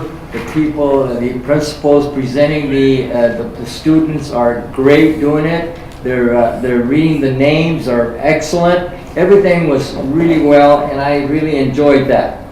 Secondly, I am concerned about Dr. Washer on this class movement. If we could research that, when you I like the experience where this teacher comes in the classroom and then she's got to move out of there and go to another classroom. That is really distracting, difficult, no ownership to the school or the area on their particular discipline. So I would like to see that changed, and hopefully that it can be done. I don't know what the problem is, but let's try to resolve it. Thank you. That's it. Thank you, Mr. Nolan. Yes, Yeah. Gary. Well, I did some things that were out of my experience. I went to Manuel Silva Elementary School. Most of my well, all my teaching experience was in high school, so this was a little different. I went to their band and choir spring concert. Did you know that if you do this, kids actually become quiet? I was amazed. For 37 years, I just told kids, you know, it's time to settle down, we need to get started. I didn't know I could just do this, and that's all it took. Anyway, I saw that used over and over again in this concert with, I think there was 4th, 5th, and 6th graders were sitting on a hard floor. Kathy Evans was the director of the concert, did a great job. I was impressed with how well she controlled that crowd of kids sitting on a hard floor. I was impressed with how well the other staff, the teachers that were sitting along the sidelines, just gave, you know, a little coach look, and the kids were respectful and did what they were told. I was very, very impressed. I got to sit with, her name was Fran Vera, who is the niece of Manuel Silva. I didn't know who Manuel Silva was, but I found out that he is the founder of the Stockton Symphony in 1926. And she was a niece, and so we sat together and talked about music. So it was interesting. Oh, something else. Twinkle, Twinkle, Little Star. Did you know that was written by Mozart as a warm-up for his band, or not his band, but his concert people? I thought that was something that Walt Disney made up or something, but Mozart. Okay, anyway, it was fun, it was interesting. Kids did a great job. I was very impressed. Also, Liz Zastro's not here, but as you saw, I went to the Joy Travolta show, and it was hot, but the red carpet treatment that the kids got with the limousines coming in and then having themselves announced and all wearing their formal best was really pretty cool, and it's something that those kids will never forget. And people who put that together, and I'm giving Liz Zastro credit, but I'm sure there's a lot of I know there's a lot more people involved. Did a great job. And also, I'm sure you know Dr. Washer, but Joy Travolta is a retired special education teacher, so that made, you could tell that he had skills, and he did a great job. I also, Mr. Nava went to 5 graduations. I think we went to exactly the same ones, and I thought that was a lot, but I understand that Ms. Castle went to 11. Way to go, Bonnie. Thank you. Thank you. Go ahead. Okay, so yeah, I did. I went to 11 graduations. I was happy to do that. So I did all the high schools. I did middle college. I did, and then some of our middle schools as well. And what I want to say is, 11 graduations, I did not detect any flaws whatsoever. Maybe there was, but it wasn't apparent to me. We have a couple high school administrators in our crowd, and I just want to say that especially high school, who had over 400. Was it Bear Creek? Yeah. It did, yeah. I mean, 400. And you only rehearse once, as far as I'm aware? Twice. Yeah? We did twice. We rehearsed once. Once and twice? Once at school, once at UOP. Oh, okay. But it just, I agree with Joe. I mean, it just is so impressive. They all have their own personality, don't they? Every one of them is different. I love that. They're just totally different personalities, and everybody's happy, and it's a celebration, and the crowd gets very into it because they're the parents and they're so happy too. So a group of people puts a lot of work into having it go like that, so it looks perfect, and to me it was perfect. So thank you all that have a part in that, and very happy to have attended so many. It was wonderful.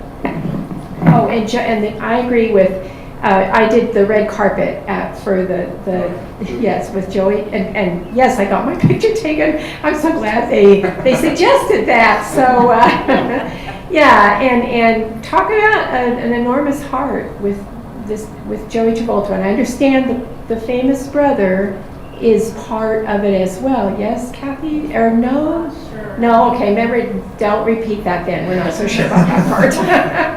But it was a wonderful occasion for those students. Thank you. Thanks, Bonnie. George? 11?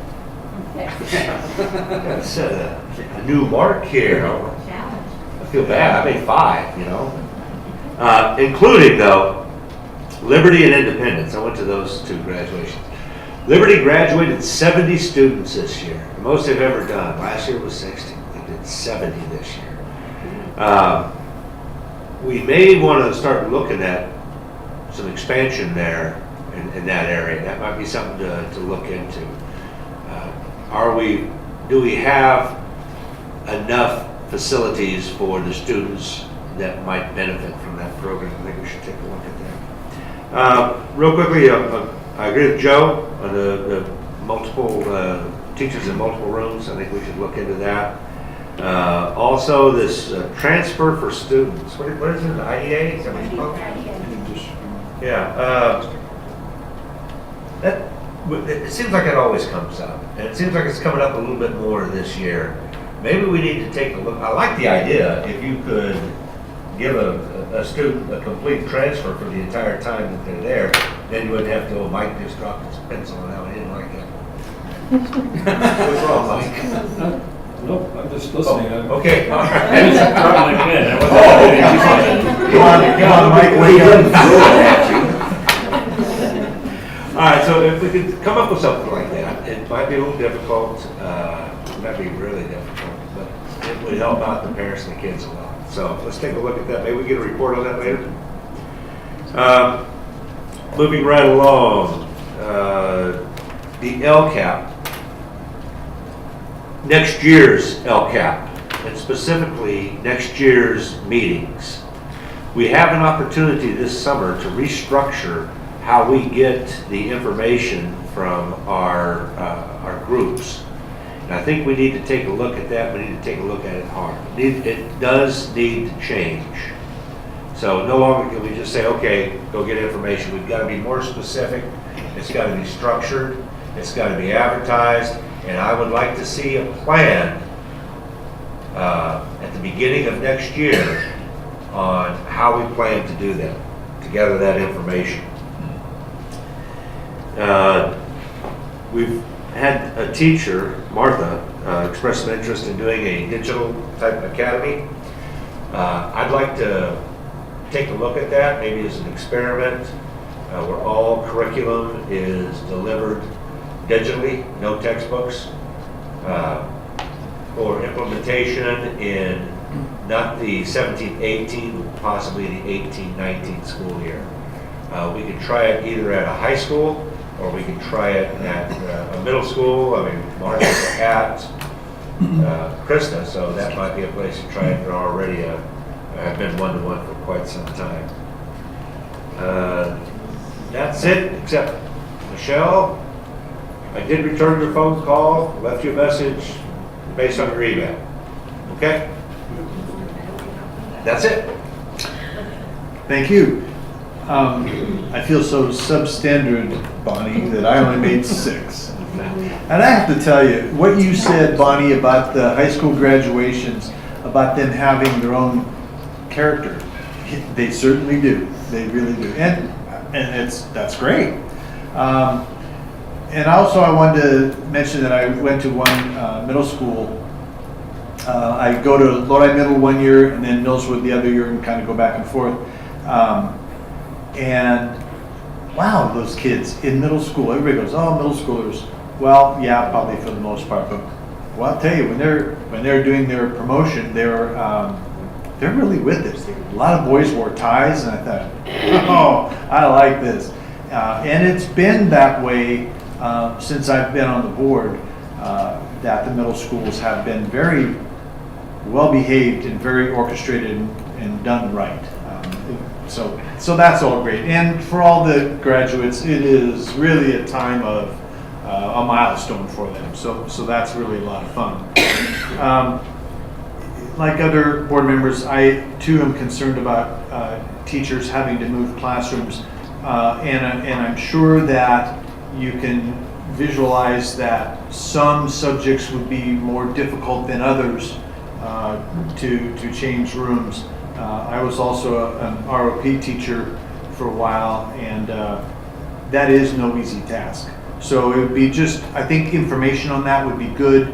Let us know how that's going, what's going on. So, and also the IDA policy, I think is a good idea to get some information on. My children did IDAs also, and in the high schools, it was for 4 years, and then it moved somehow to each and every year, but now we are back to all 4 years, which is a great thing, because you really don't want to be moving kids around too much, because they just develop a friend base and they just become a part of the school, and then we fracture that. And so I would prefer us to really nail it down and do the best that we can for our students. And I know numbers don't come in neat packages, but it's worthwhile to see how those selections are made and what we can do to help the kids. I was going to mention the LCAP in a different venue, but I absolutely agree with Mr. Neely. We have got to change the way we do our LCAP input. I attended a couple of seminars with school services or CSBA conference, and we're not doing it the way their best practices suggest. So there is information out there of how we can improve that and really make people feel a part of it, because that is a huge benefit for a district also when your stakeholders feel involved. And with that, good. Any other board comments? Okay, go ahead. I don't want to beat the IDA thing to death, but I agree we need to talk about that. And the other thing I'd like to see on hopefully this month before she retires, is have Debbie Sheen come in and talk about the CTE programs. I know that Ms. Vedka is already aware of it, and you are too. So, no? You're shaking your head no? She's not available. Oh, she's not going to do it now? No, because we just talked, she just told me yesterday. Okay. Well, never mind then. It's good call. She came to me. Okay, let's see where we are. Dr. Washer, anything else to add? Oh, Do you want to ask Daryl? oh, hi, Daryl. Hi, how are you? I'm great. How are you doing? Do you have any comments for board comment time? No, I have very little to say, but I have gone from 110 here to about the mid-90s. Great. I'm glad you're there. Not outside. Turn the air conditioner down. All right. If I ever forget you again, just pipe up and let me know you're there. Because your black box is kind of hiding behind my screen. Okay, Dr. Washer, anything else? Okay, very good. We are on to report items. First one is Ms. Lampkin, please.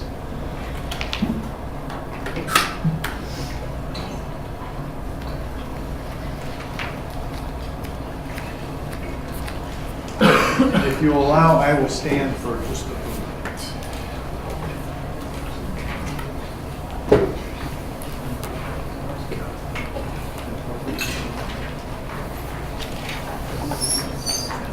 Good evening, Dr. President Everly and board members and Dr. Washer. We're here tonight to present to you an update on preschool programs in our district, in general ed preschool programs and special ed preschool programs, and then give you an update of what was happening with mainstream and inclusion and some things that we want to look at improving. We're gonna have the two directors present the two types of programs that we have. They're going to discuss some of the mainstream and inclusion that's currently happening, and then at the end I'll discuss some of the things that we feel needs to be addressed and improved. We hope that you can hold your questions till the end, so that some of the things that you may be thinking of may be coming down in the presentation, So it'll be probably more efficient to wait till the end for questions. So before I pass it on to the directors, I want to explain that for Lodi Unified School District, we provide preschool programs for families, three ways that you can get into preschool in our public schools. And one of them is through our Head Start program. And Florence will speak to you a little bit about what the Head Start program offers. The other is our state preschool program. Those are two low-income based programs. And then the other way you can have preschool, you can participate in preschool programs in our district is through special education, students with IEPs. And those are those are the three ways for families to access preschool in our district. So we're going to start with Florence, the School Readiness and Preschool Services Department, and she'll talk about what her department offers. Thank you.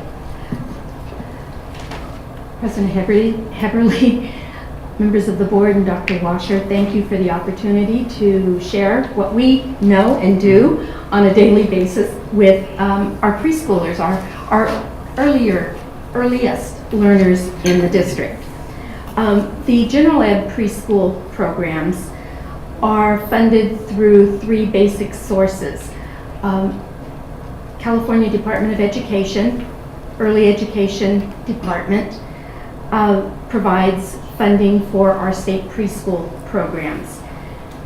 The district's, a portion of the district's Title I funds also supports that program with a home base, or not a home base, but a home visiting component. Then our Head Start programs are funded through the Office of Head Start in Washington, D.C. They are federal funds that are channeled through the grantee, who is the San Joaquin County Office of Ed, and then the funds come to us. We do have, because these are categorical programs, we have many requirements that we have to meet, and we are really quite good at doing that. We serve children 3 to 5 years old. Priority goes to those children who are 4, and I qualify the 4 by those children that are eligible for kindergarten the following year. So that's how we basically fund. The eligibility for both state preschool and for the Head Start program is based primarily on family size and income, with state or Head Start having also a grantee risk factors that they factor in when they determine. They actually do the eligibility for us and then send us the children. Within those classrooms, we have from classroom to classroom, from 6 to 11% of our students have IEPs. Some of them are come in enrolled with an IEP. Some of them are referred by teachers within their classroom after observing the children, and then our district special education staff observe and do the appropriate evaluations and assessments to determine if the child can qualify for an IEP and receive services. Those children stay within the classes. Our state preschool programs are located at the following 13 sites, 6 of them in Lodi, 7 of them in Stockton. All but 2 are on elementary campuses. We also have programs at Lincoln Tech Academy and at Plaza Robles. Regardless of the funding, all classrooms are licensed by the Department of Social Services for regulatory purposes, and the continued funding for both of these programs is dependent on all areas of compliance specific to that funding source. So why do children go to preschool? Why do we want them to go to preschool? There's lots of benefits for a preschooler. Not all children enter kindergarten ready to learn. They, especially our children who are lower income and who are English learners, they specifically and especially benefit from the preschool experience. They develop intellectual and social skills.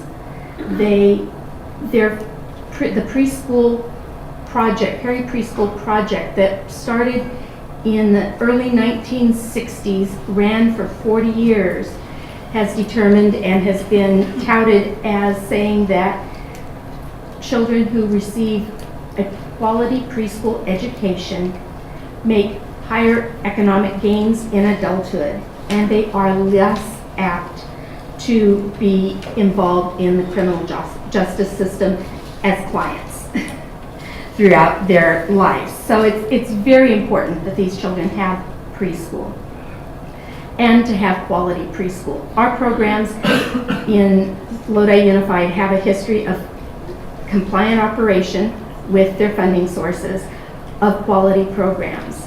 And our teachers all have specific certification from the California Teacher Credentialing Department. Instruction includes facilitated play, high levels of enriched language, built on supporting the child's self-regulation. When a child goes to kindergarten and they're bouncing all over the room and they've never been in a structured setting before, teaching that piece comes before teaching academics. One of the things that we can offer in our preschool programs is that self-regulation, that practice of learning to sit, to be where they need to be, and being ready to learn. So we promote a lot of services within our programs. We focus on school readiness using just a curriculum that is developmentally appropriate. We, at the end of our preschool time for our 4-year-olds who will be going into kindergarten, we do a kindergarten student entrance profile, giving us an idea, and that kindergarten teacher an idea with the information that goes into the CUME in terms of their ability to focus and be ready for their kindergarten experience. We focus on that home to school experience, knowing that if we have our students and our parents working together at the preschool level, we're going to have children and parents that are working together as well in that K-6 setting.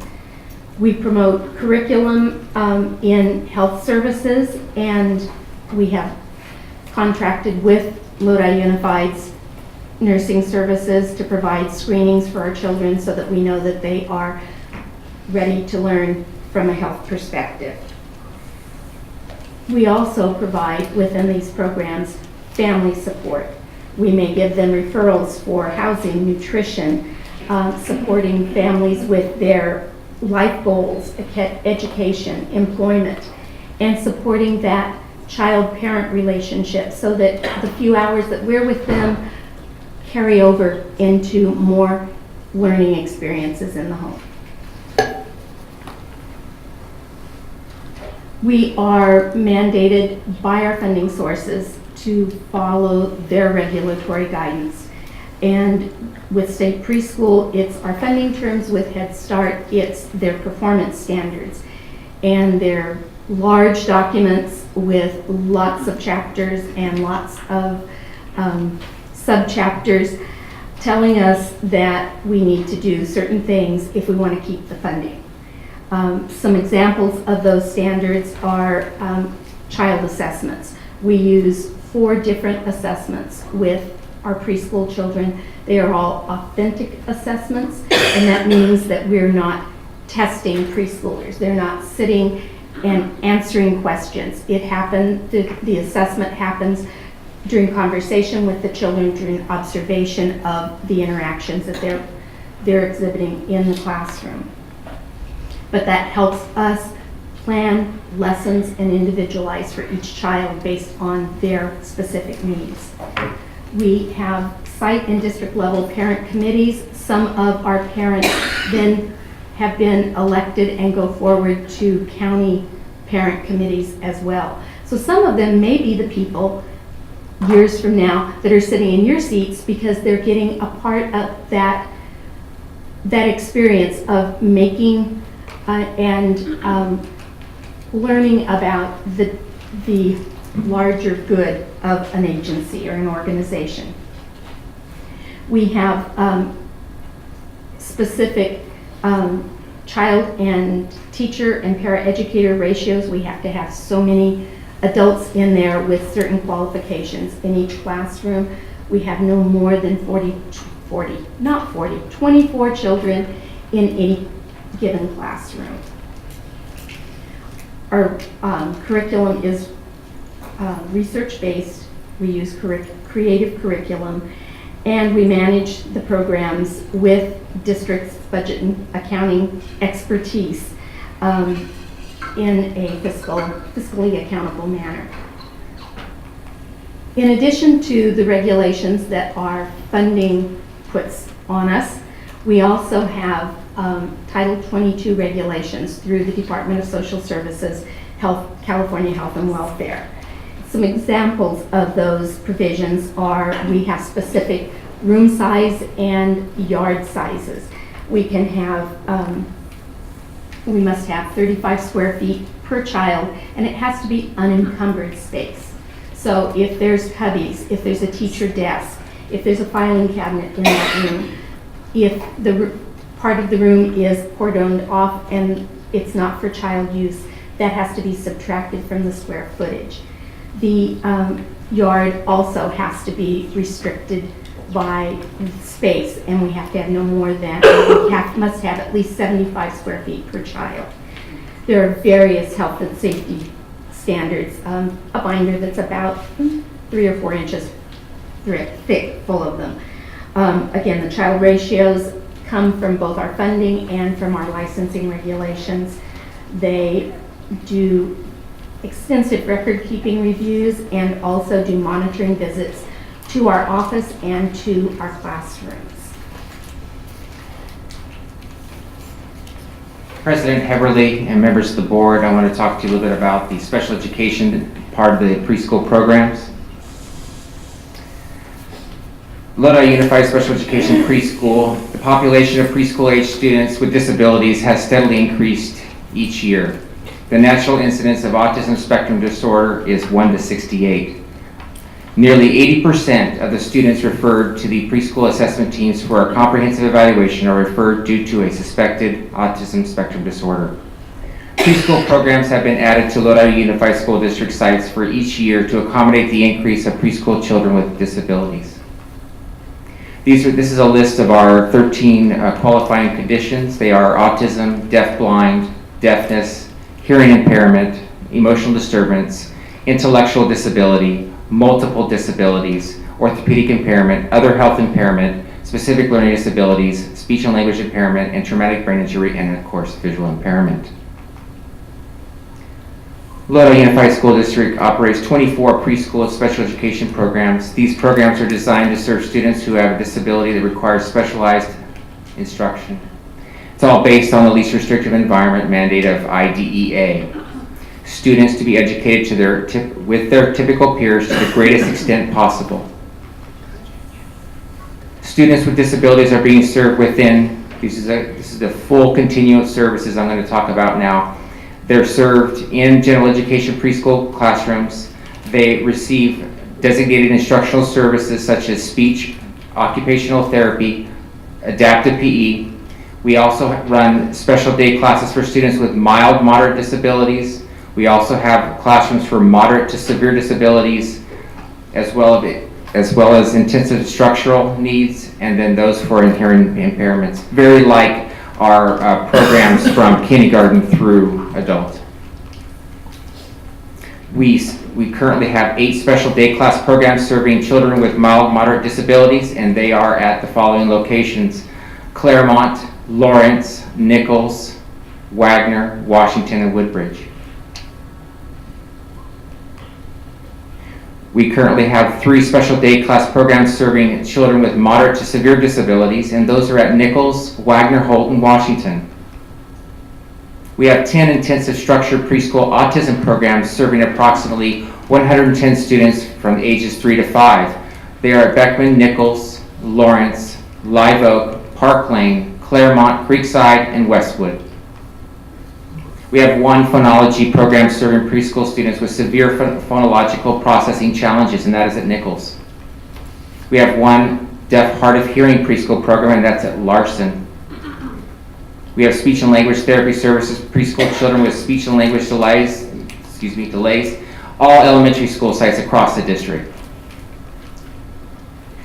Mainstreaming, this is a little bit of a definition for you related to what mainstreaming is as opposed to full inclusion. Mainstreaming may provide a part of a day general education experience for special needs students. Full inclusion, as opposed to, is decided through an IEP process. Students receive a full day experience alongside general education students. Currently 7 students in full inclusion state preschool classroom at Claremont alongside of 17 general education students. This is the full inclusion classroom model. Special education students fully included the state preschool instructional environment. We have one classroom supported by 2 preschool teachers and 3 paraeducators serving 24 students. So that's 7 special education students alongside, fully included with 17 state preschool students. State and special education preschool teachers collaborate and co-teach lesson planning, instructional delivery, etc. All students participate in all activities, social, educational, etc. Student IEP goals and objectives are addressed throughout the day by both teachers.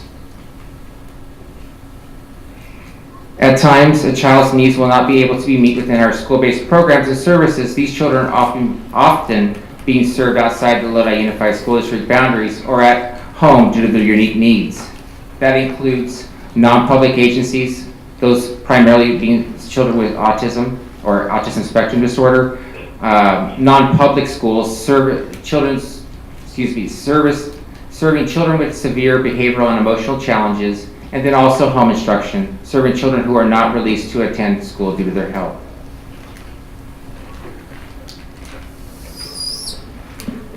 So our preschool students can be served either through Head Start program or the state preschool program, which are both general ed, would be considered general ed. And within those general ed, we do have students on IEPs already, who are there for different reasons that were described. And then we have a special ed, where there's special classes specifically for those students. And those students in those special classrooms that we just presented to you, some of them are able to participate in general ed through mainstreaming opportunities for part of the day, if appropriate, depending on what the IEP team decides, or full inclusion. And we do have one classroom that is a full inclusion classroom at Claremont, which was described. So that's kind of a little summary of that. There are areas that we feel that need to be addressed and some next steps that we need to take. There is definitely room for improvement in both the full inclusion model and the mainstream. In the full inclusion model, which is we have one class, again, at Claremont, we need to identify we've been meeting all year, learning more about the program as issues have come up, to identify what the program needs. And what things that we have discovered is that there needs to be a better clarity, a written plan and procedures. Because as staff changes, administration changes, teachers coming in and out of the program, with time, it has lost the model that was described to you earlier, of what a full inclusion classroom should look like. And so there needs to be ongoing training with staff, clear designated responsibilities within the departments, and the roles that everyone plays. Parent education, so that parents understand what the inclusion model that they're signing up to and what it includes and what they should expect.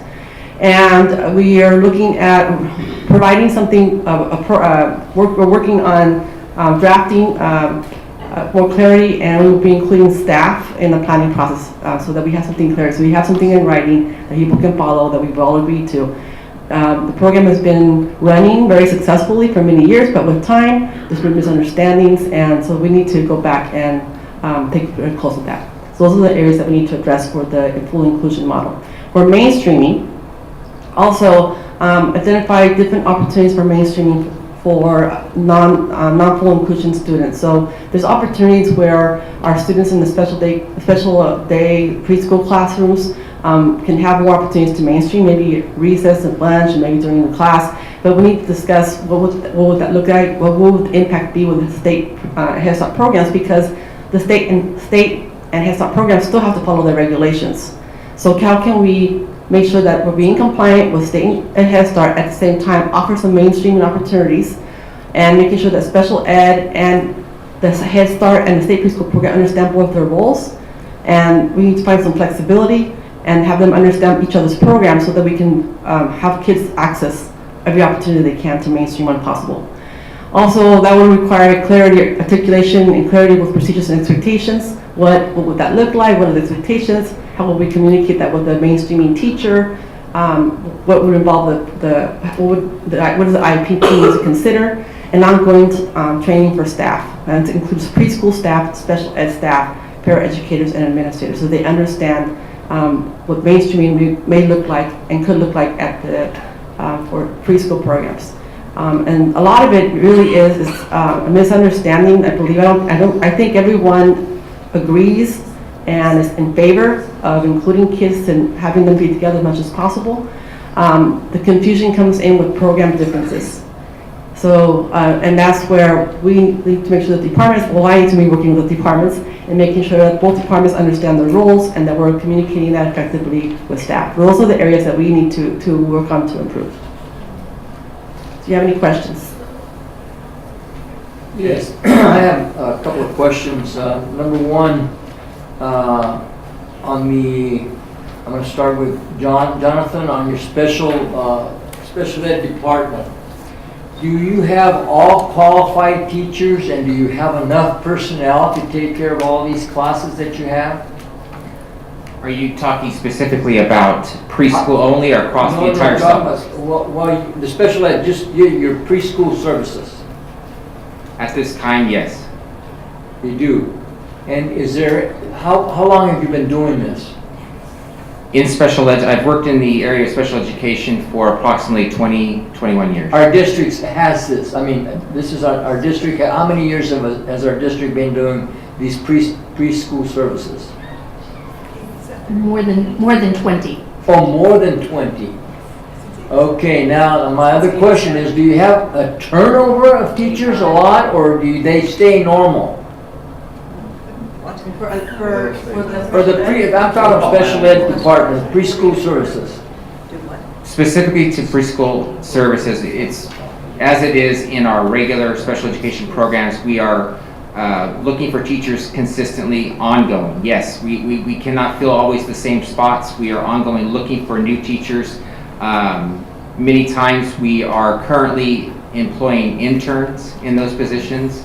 Not fully credentialed, but our programs are providing additional areas of support related to professional development for those teachers. Okay, that's my question then. You answered my question there. You don't have fully qualified. You have interns that are coming in because of the turnovers that you have. All right, let's go to the school readiness, preschool services. How about the same question for you? Do you have all qualified teachers that are doing this services? The teachers that are in our classrooms are fully qualified and certified. However, we have some teachers that are doing both a morning and an afternoon class, which is not the model, in order to cover our classes because we are short on teaching staff. And you have a 24-to-1 ratio, I understand. That's what you said. 24 children to one teacher. One teacher, plus you have some... A paraeducator as well. One paraeducator only? Yes. One paraeducator for that, not any more than that? No, and in the state preschool program, we use a parent volunteer. Parent participation is part of the program. Yeah. So there are 3 adults. Thank you. My other question is, what's the success of this program on the preschool services? Because, you know, you want to get it prepared for kindergarten, and what is the success? Are we accomplishing our mission? You know, we are, one of the things we are also growing on is collecting our data, because preschool is still a new area in terms of the assessments and collecting and having comparative data. So we've had some meetings and we're working to develop that to be able to give you more hard data on that. However, what I can tell you in terms of just information is that I have principals telling me that they have to be very cautious about making sure that if there's 24 preschool children on that campus, that they disperse those preschool children equally to all kindergarten teachers. Otherwise, one kindergarten teacher says, wait a minute, you got all the preschoolers and your job's going to be easier than mine. So while we don't have data to substantiate it right now, we do have vignettes and anecdotal information from administrators in our district saying that our children that receive our preschool services are more ready to learn and ready to move forward than the children that did not receive a high-quality preschool experience. Okay, what's the research-based curriculum that you use? We use creative curriculum. Creative. Now, do you have these, I'm going to shut up in a minute. Oh, you're good. You're good. I want to know because I'm interested in these. Uh-huh. These were life starts, you know? Yes, They it tell you is. that from 1 to 3 and 3 to 5, those people are sponges, you know? And do they learn the ABCs and the numbering system by that age? They are being exposed to that, and there are some children who start kindergarten with as many as 12 or 15, solid 12 or 15 letters of their alphabet, and anywhere from 10 to 20 numbers in ordinal order. But there are also children that know 3 alphabet letters. Yeah. They've all been exposed to the same, but again, every child is a little bit different. Absolutely, yes, yeah. But your objective is to have them prepared for kindergarten, mainly a lot of things that they view as their social skills when you have them in a group like that, and then they come from home not do anything, they gotta blow their nose correctly and all that kind of stuff. You know, you know what I'm talking yes, about. we do all of that, Yeah. definitely. That's what we call self-regulation skills, the Yeah. skills where they can take care of themselves. And then from there, we do, experiences with alphabet, with numbers, with phonetics. So they're learning that if their name starts with an F, Yeah. it sounds like, not just that it's this thing, Yeah. So they're learning all of that. We're also doing a lot, of pre-literacy activities, Yeah. and anything that you would do curriculum-wise at a kindergarten level, we are doing at a preschool level appropriately. Very good. Thank you very much. I think your program is on the way, and it's very important that this stage is taken care of so we can have all these people, when they get to kindergarten, identify words, and then when they get to the first, second grade, they start learning to read words and then understanding. That's the key. Right. Yes. One of the things I'd like to just add to that is one of the most important things about learning to read is having a vocabulary. Yes. And so having those rich language experiences and doing a lot of talking with advanced preschool language in our classrooms, while they're not reading, they're building that foundation for reading. Perfect. Thank you very much. You're welcome. I have a couple logistical questions, and then I think do we have audience members interested in this? Yes, okay, perfect. I want to know, so the Head Start and the state preschool, that's income specific. Yes. Yes. What about special ed? No, okay. I need. Okay, the need, and it's not at all, the income doesn't matter. Okay, all right. And I'm wondering, I know TK is entirely separate from what you're talking about, but how does that work? Because these are mostly 4-year-olds, and then what's the difference with a TK class, the transitional? A TK class is almost like a 2-year kindergarten program. So TK is more leaning towards kindergarten curriculum. It mirrors a kindergarten day. It is starting to transition kids preparing them for the kindergarten standards. So they are, the age group is, it's also different. They have a certain time when they need to be by September to December to qualify to get into TK, so they're a little older. And so the purpose of the TK, that when the initiative was passed and the bill was passed, the purpose was to give some of those kids a two-year kindergarten experience. So it's more leaning towards the kindergarten. So there's really not an overlap, per se.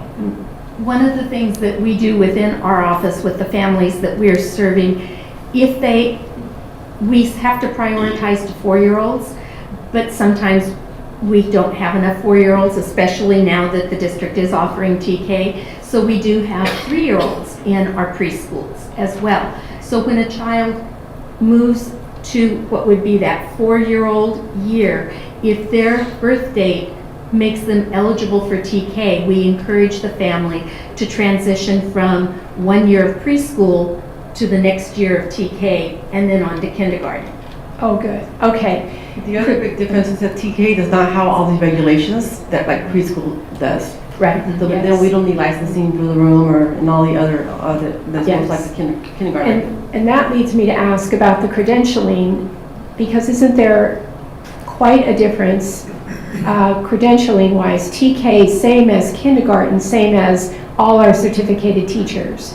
Multiple subjects. With holding a multiple subject. But the true preschool, just tell me about that difference, please. Okay. General ed preschool teachers have a bachelor's degree and they must have a core group of ECE, early childhood education units within that degree. So even if they have a degree in language arts and not specifically into early childhood education, they must have also had a certain specific number of early childhood core courses so that they can address the developmental needs of the child.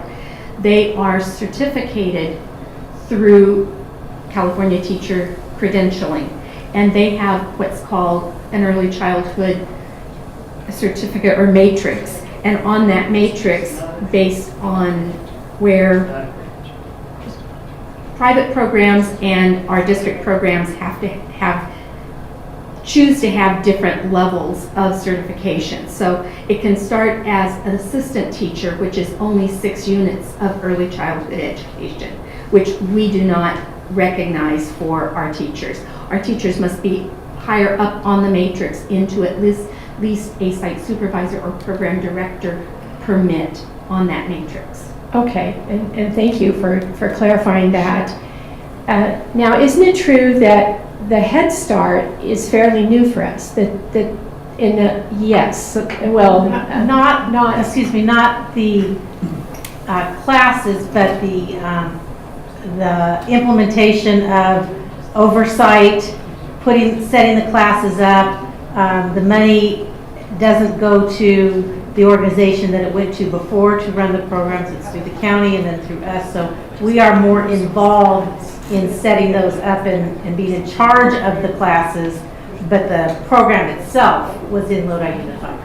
But we're shouldering much more. Oh, absolutely. And in addition to that is this huge increase in the students that are on the spectrum, the autism spectrum. I'm wondering, how are we doing for classroom space?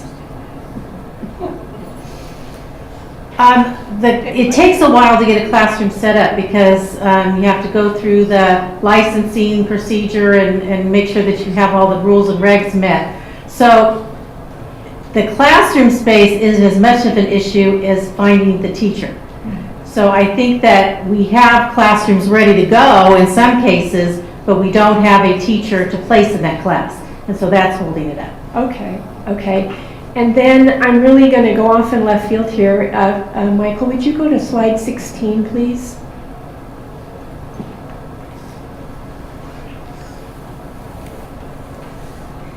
Okay, so this may sound totally ignorant, but I just have to put this out here. So these are the 10 preschool autism programs, and one is Claremont, and then there's not 10 here, there's just, well, it doesn't matter, I think there's. 10. You actually look, Some have two. Some of you. Oh, I've got, okay, thank you. Why, can I ask, why is Claremont different? Why, I mean, Claremont has a full inclusion program? Is that what you're asking? well, in terms of, are there some of our sites that are having more success than others, is what I'm getting at, I guess. I guess it would depend on if you're looking at program to program, because the other classes don't have a full inclusion class. Oh, okay, so Claremont is unique in that? Yes. Oh, I see. Okay, that makes a huge difference, yes. Okay. Okay, that helps. And then I acquiesce to our President Heberly, but I personally would really like to hear from the audience on this topic, and thank you so very much for clearing up topics for me. Thank you. Yeah, I agree. I could kind of sense there'll be some comments, which is great. Any other board members at this time? I've got a quick question on funding, the Head Start and Title I funds coming from the federal government. I understand the Department of Education is going to be going through a pretty severe budget cut. We have to build a wall. I don't know if you've heard. But do you know anything about that? We don't have anything specific yet, and it's certainly going to be up to Congress and what they're going to be for the new allocation. But that's not for next year, that would be in the following year. Following it, Right. okay, so we're still good for that. No, that's all I got. I actually wanted to hear. Yeah, well, we can always come back. Let's open it up to the public. Please feel free to come to the podium, state your name, and let's hear it. Well, look around, Denise. Come on up. I know you're all shy school teachers. Yeah. I'm retired. I'm good. I know, wait a minute. You were at the retirement party, what? Denise Reich, retired, Lodi Unified as of June 2nd. But I'm here to give you some information too. I was at Lawrence many years ago. I started at Lawrence in '87 when we had preschool deaf and hard of hearing classes there, as well as state pre, and had state pre there too. My children were welcomed into the state preschool, and we were able to do a lot of mainstreaming, and my kids learned from those kiddos. Those kiddos learned from mine, and it was really unique. At that time, we had the Claremont teacher who was doing this unique thing of doing this full inclusion class, and it was wonderful because her kids were like the shining stars of the whole district because they were able to go into that preschool classroom with those other kids and learn. The last board meeting I was at, you were able to hear those parents and how those kiddos really blossomed, 2 of which are at my school at Larson right now, and you can't see them. They're out in the general ed kindergarten. You can't tell where they came from, that you can't tell that they were in a special ed classroom before. It's really important for our kids to be involved with the gen ed kids. When you're saying that there's not space for them, there's always space. There's always space, and it's just how you work with them.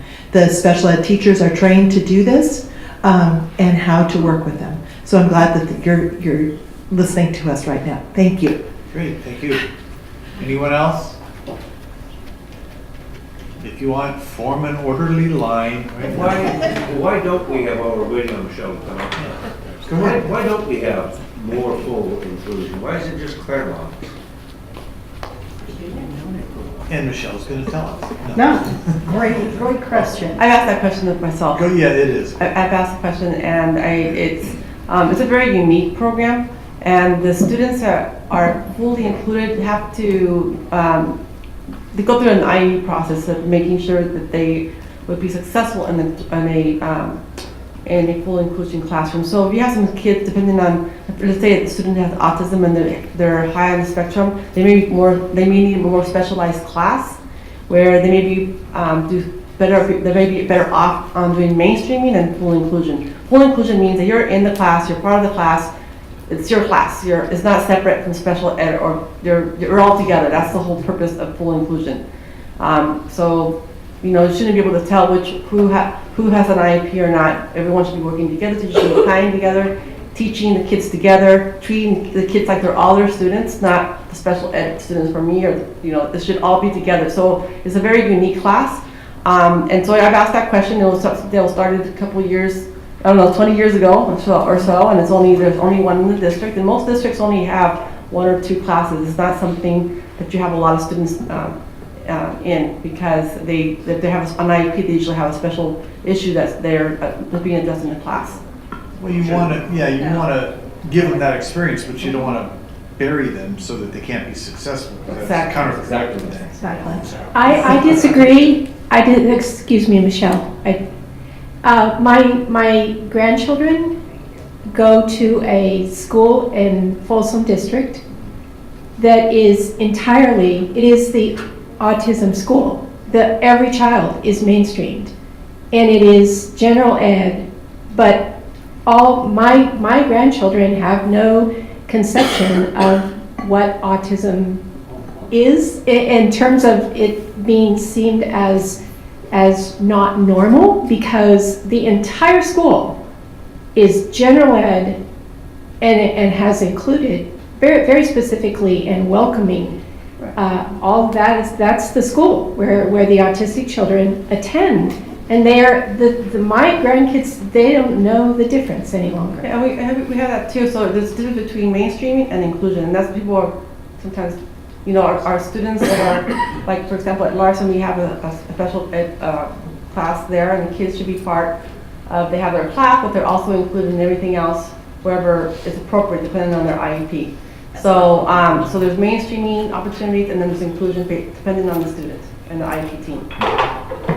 But I just have to say this. We have one class in this entire district, and that's at Claremont, one. For full inclusion. That means that they're part of that one class. But what I'm saying, and I guess I'm using the wrong word, the entire school, it's Russell Ranch. It's one of the top schools in the Folsom District. It's inclusive. The entire school is. And as I understand it, they have other schools in the district that are the hearing impaired. They're the hearing impaired school. And I've seen this work. Isn't it true that Victor School is one of our hearing impaired schools? Yes, it is. And they out, at least on the playground, I've seen for myself how that works very well, but it's out on the playground only. Anyway, sorry, Michelle, I'm sorry, go. No, you had excellent points that. I'm sorry, Michelle, I interrupted George, so can we have? Yeah. Well, it's kind of like what Bonnie's saying, kind of along the same lines. I understand it's so unique, maybe it shouldn't be so unique. You know, maybe we ought to expand that concept. I think when you do a full inclusion, I think one of the side benefits you get from this is it helps stop bullying, because kids get used to each other. And they live with each other in those classrooms. I think that should be a goal of ours. And one of the things we do in our gen ed preschools as well is there are children that are included or in an inclusion model, but it's not set up with X number of slots for inclusion. It's just the fact that within our gen ed preschools, we also have children on IEPs that are, as a result of their needs and their IEPs, fully included, and that's across all preschools in our district.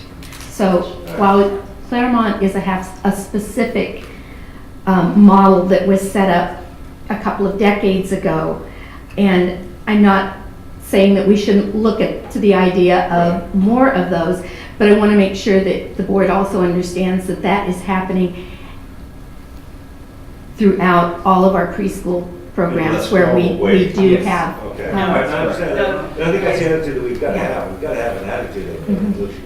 I've been getting emails from a teacher who, even though her kids, special ed teachers, even though her kids are supposed to be included, that sometimes they were being shunned by other teachers about bringing the special ed kids in. So that's kind of an attitude, kind of a management kind of thing. And we just need to look at that to see. I don't know how prevalent that is or anything. I'm sure it's probably not that prevalent. But if it happens anyways. There are a few spots, areas where that's been brought to my attention as well, and that's why we were discussing that there's a need to revisit and do some more staff development on both ends, from special ed staff and regular ed staff and administration, so that everyone understands their roles and how the needs of the programs and the needs of the students. Okay, all right, thank you. Yes, Michelle. I'm sorry, Gary and Ron, did you want to add? No. Okay. Well, one, I want to thank you for asking for input from the preschool teachers, and I have to say I met with all the regular ed preschool teachers, all except two came, and we sat down and had a meeting at the beginning of the year. We recently, at your request, George, to have a meeting with the special ed preschool teachers, and I'd like to first share some of their concerns with you that they came up with. First, that they are being told by those general ed preschool teachers, this addresses what you were saying, Mr. Neely, that they are being told by supervisors that they are not allowed to play together. The general education teachers are willing to do so. In fact, at the meeting I held, almost all of them said that they were directed, their fellow partner teachers who are the preschool non-special ed were directed that they could not be outside playing at the same time that the preschool kids were out there playing. Why? Because that's what they were told By whom? by their supervisors.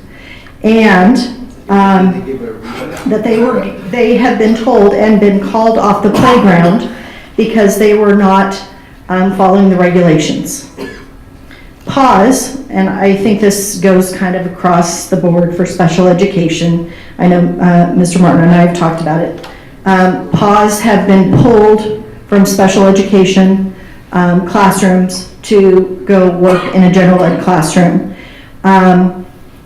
That's not always reciprocated when it's needed and not always given back to those SDC classrooms when there's a greater need. So they're being, those pause, the extra person to help with those little ones are being pulled out and put into general ed classrooms, and many of our teachers are not seeing that reciprocated when there's absolutely no extra person in the room. Can you explain pause? Pause. It's an acronym, I know, you Yeah. guys love them, but. It's an additional, I need to know. it's basically an additional adult. Pardon me? It's a paraprofessional. Got it. I kind of assumed, but you know, that goes.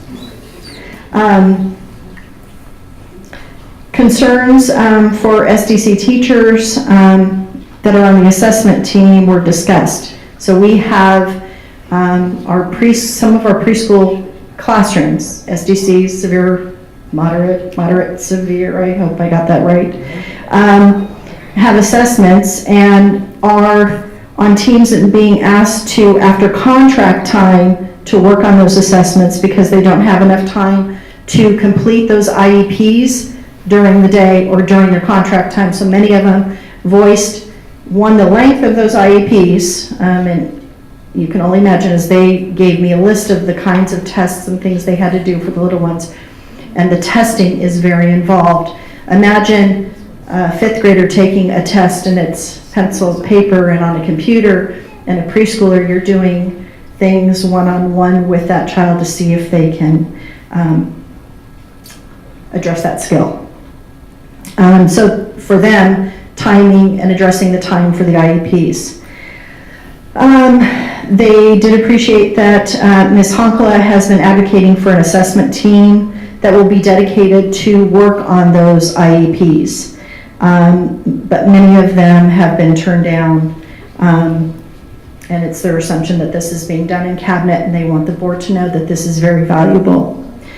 The SDC preschool teachers really would like some curriculum to work with.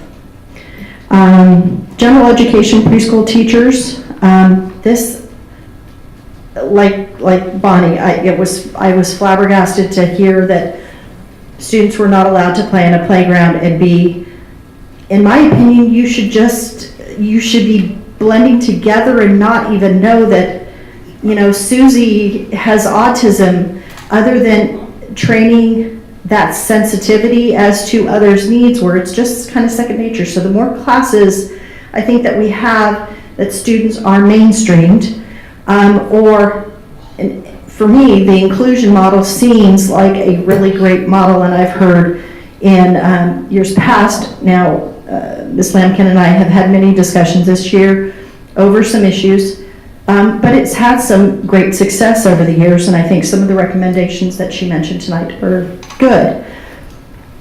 With that being said,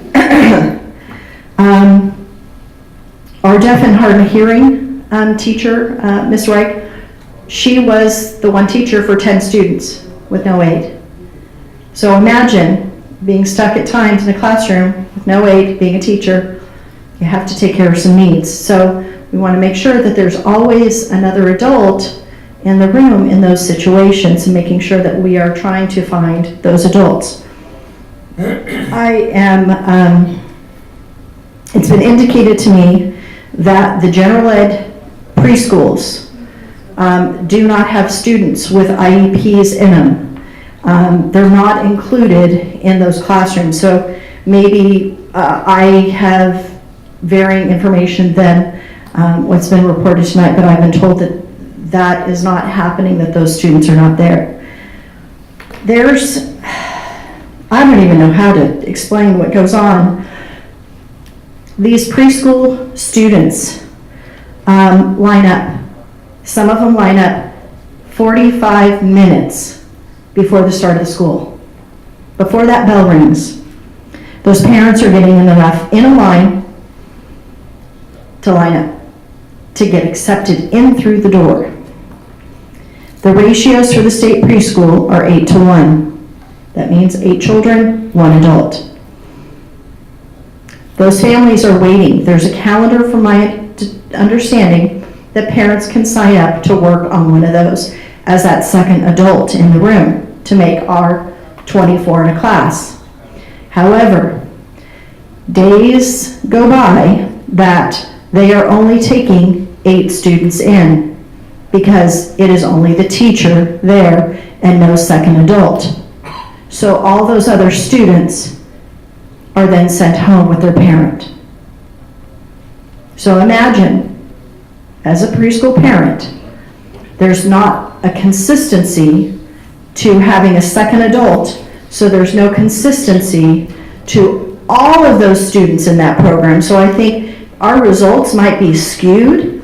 If Johnny was in that class and his mother couldn't always help out in that classroom once a month, he might be that last student that it's left off for a number of days. This, to me, sirens are going, red flags are waving. I think we need to really look at doing something different. If we have them enrolled in a class, and I know it is part of a volunteer program on the parents, but maybe there's other things that we can look at as we look at the Apple Academy and other education programs in our area. Could we get some volunteers to come in and start training parents to maybe be an aide? Maybe we need to be spending money on a second person in each of those classrooms so that all 24 kids get to attend school every day. Mr. Nala, thank you for your questions earlier. We fully agree that the standards, that bar, even for a preschooler, is important. And, you know, that participation and those skills, you know, when do you learn to cough in your cuff and sneeze in your sleeve?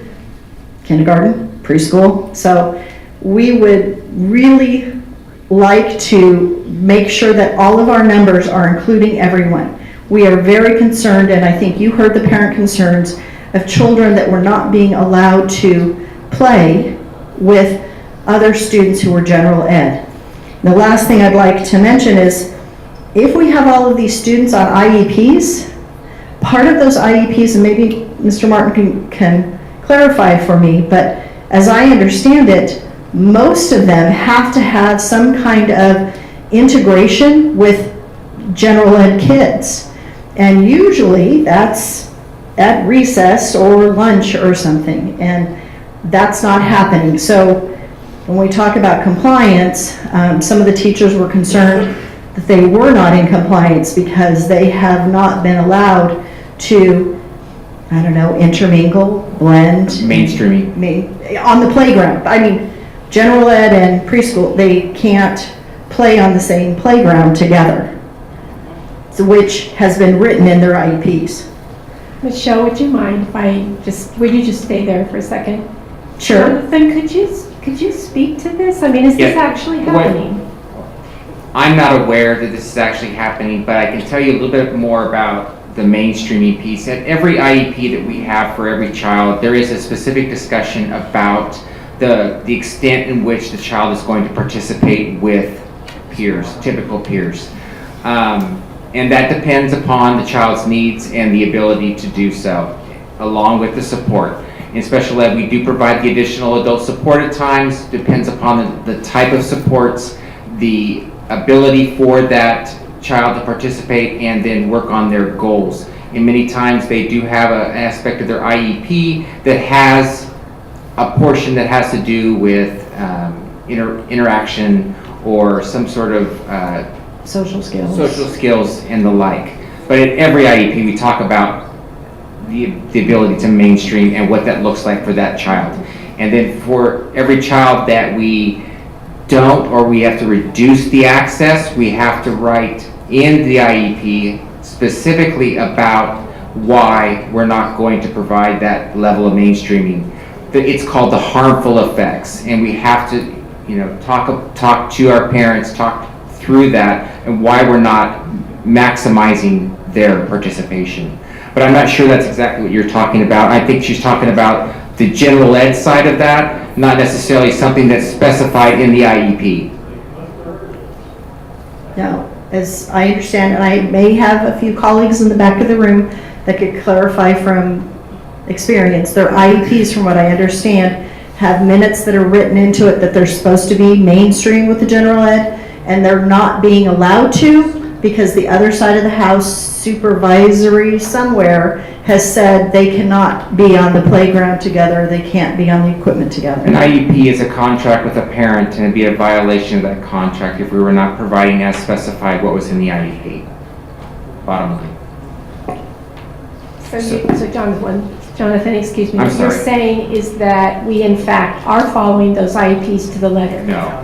If we do not provide what is specified in those specific IEPs, it would be a violation of that contract with that parent or that IEP. But I want to ask you, are we being honorable about this? I mean, with those exclusions that you're writing, does this have to do with our own personnel where the children are not welcome, is what I'm trying to get at? If I could interject, if we do not know that these issues are happening, if it hasn't been reported to the appropriate supervisor, then we can't address it. If we're talking about one site, then we can absolutely work with that site. If this is multiple sites, if it's a district-wide issue, then we need to address it in a little different manner.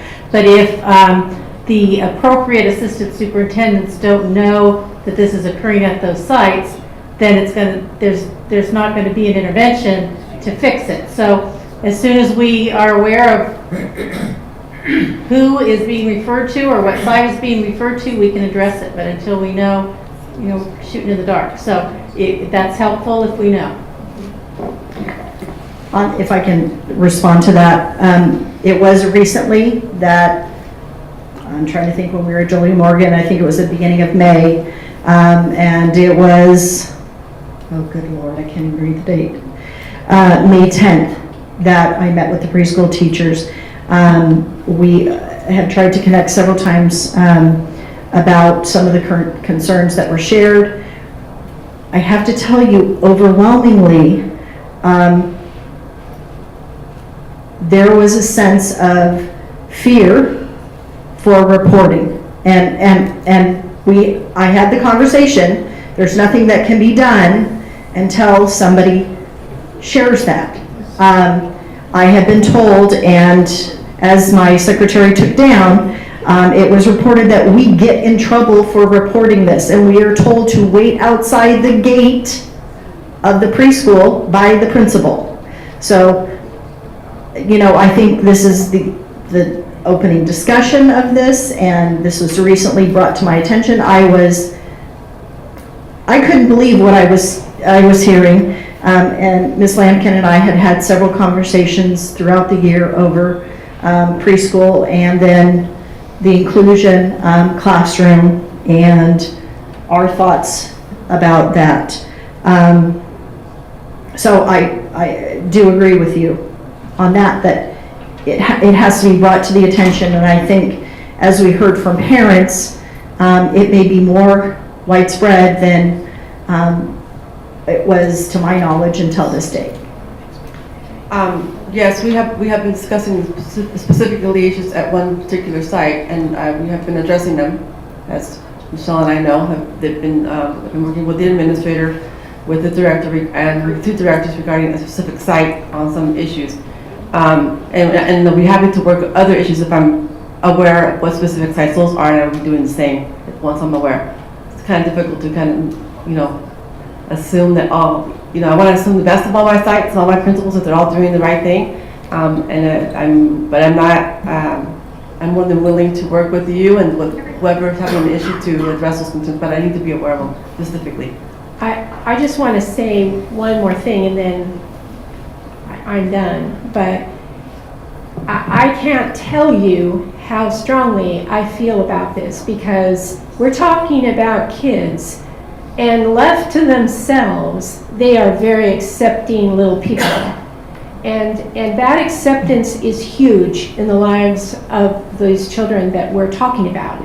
On one of my side gigs, I am the school marm at San Joaquin County Historical Museum Valley Days. I'm the school marm at times, and we have schools coming in from all over the county and outside the county.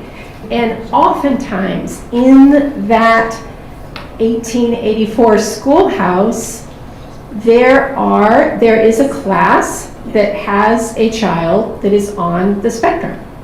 And I watch what happens, and the rest of those kids are just fine with that. They watch out for that child. They are obviously very comfortable, and the child is there at Valley Days, and that matters. So if we have even one incident of this going on, it needs to stop, because we all believe in these kids, and the younger they are, that acceptance piece is enormous. They're loving little people, and that's the lesson for the rest of their life. So I feel, you can tell, I am very upset to even know there's maybe one instance of this. I do have to say, I do appreciate working with both Jonathan and Denise Shiramatsu this year, and I think I've shared with a couple of you the introduction to the training for general ed teachers about autism. When we have an autistic child in our class, as a general ed teacher, I have this much knowledge as to skills and strategies and how to work with that child. And again, every child with special needs has, different requirements that a general education teacher may need help with those strategies. And we have had our first one, and I heard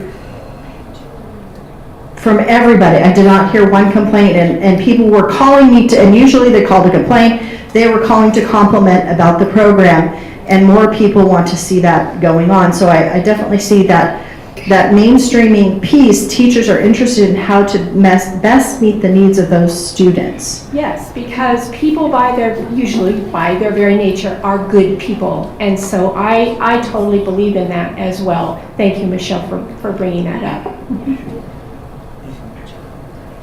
I did want to, if you could go to slide 23, the last one. To me, and it's good to know information that you've gathered from your teachers and so forth, because if you don't know there's a problem, how do you address it? And let's just get it there and let's fix it and so on. So, kind of in the spirit of problem resolution, I'm looking at this, and at the very end, obviously, when you were going over this slide, it kind of brought everything together. And by that I mean, we need to have policies and procedures in writing, because like you mentioned, people change. And you have to have something to reference. What is our plan? What are our guidelines? And I think what that does then is, we have a problem, whatever that is, let's immortalize it in words, get it in policy form. That way, whoever is not adhering to those, you can say, excuse me, you need to look at this. And that also helps define the parties involved and whose area of responsibility is to mesh. We've got to find a way to meld all of this together while we're taking care of the child, while we're complying with regulations, whatever, okay? But when you were talking about that, you're getting together and you're having these discussions about setting up policies and guidelines and all that. I'm one of those guys that says, yes, get it in writing, because now we can see it and have something to learn from, and that's the bottom line. But the second thing is always in my mind is, so what's the timeline? Because if there's no timeline, it seems to just be a wish. Well, I have a wish and I want a timeline. So how are we doing? Are we close? I mean, to getting those policies squared away? We've started drafting our thoughts. So, we hope to have something by the fall. But we have to get staff input. Some of the things I brought up today that I'm hearing tonight are Thank you. I was going to suggest that. Are new, that had not been considered because when we were discussing, it was mainly the inclusion model class, which was the one thing that Michelle and I have been talking about all year. And these other issues that have come up regarding the other preschools across the district, that's something that has been brought new to me. So that's another discussion we need to have. I have to follow up and talk with Michelle about more specifics about that. Yeah, that helps the parties work better together. Anyway, that's kind of my thought is when I saw this slide, I go, that's it right there. That's where we're going. If I could ask one more question, I did not put this page behind the other. There were questions that we had to the directors regarding slide 8.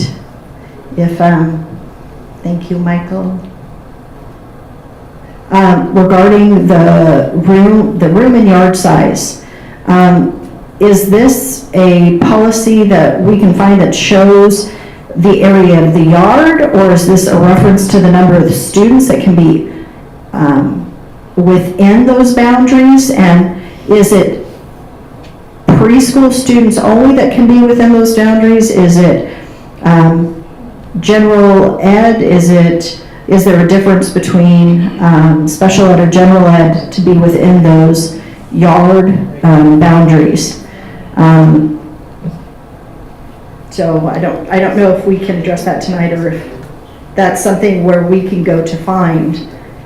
I think we can give a general response to that, but that's a great example of a misunderstanding between general ed and special ed. The whole thing with recess, and of course, I also, so that I have a son who was on an IEP, who was put in special day class, and I pulled them out because I wanted him in full inclusion. And I'm proud to say he's the UC Davis graduate on the honor roll. And so I know that kids can be successful with their disability and with giving the right supports and having to address their concerns. So this is a very passionate issue for me as well. Regarding the whole yardage and some difference in programs is that from what I've been asking questions and learning of why some of the misunderstandings at conference have occurred. One of the things in preschool is really important is during recess. It's not recess time like our regular general ed classrooms. In preschool and Head Start, recess time is instructional time. So it's time to it's not go out and have recess and teachers kind of supervise. Is instruction time, is purposely being out there, helping the kids have conversations with each other, and having them be engaged and learning how to use the playground, asking them questions to expose their language. And so there's some of the misunderstanding when there's preschool teachers out there and regular ed together, and one's doing one thing and the other one's not doing the more traditional supervising the recess. So there's got to be some training on that. There's also this there's certain areas you have to have certain square area for students. So you can have certain number. I think there's a way that we can resolve it. Just getting together, understanding that each program needs, and having that clear expectations and guidelines. And so right now there isn't any of that. So people are just making assumptions about one another, but I really believe that all our teachers and all our staff want the best for our kids, and I think we can get there. We just need to provide that guidance and that clarity and the training. And thank you, Elodia. I believe that very, very much as well. Thank you. I think I might have other public members that... Okay, yeah, Mr. Neal, go ahead. Okay, this one teacher for 8 students, unless you have 2 teachers, then you go to 24. Or 2 adults. 2 adults. Okay. So we've actually got people lining up for 45 minutes. Yes, you do. I see a shake of the head over here. Is that? No, I see it. What happens is because we do not always have a parent, state preschool specifically. Head Start has a different ratio. They go 20 children, 1 teacher, 1 para. And they also work with parent participation. It's not, but they do not need to say, no, you can't come in. The regulations for state preschool are that the class size is 24.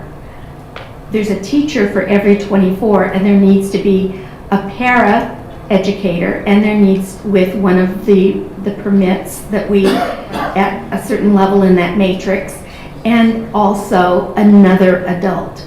Now, our other adult is a parent, and at the time of enrollment, there is an admission contract, and parents are initial and at each indicator, and they sign at the bottom saying that yes, they understand what their responsibility is on this contract.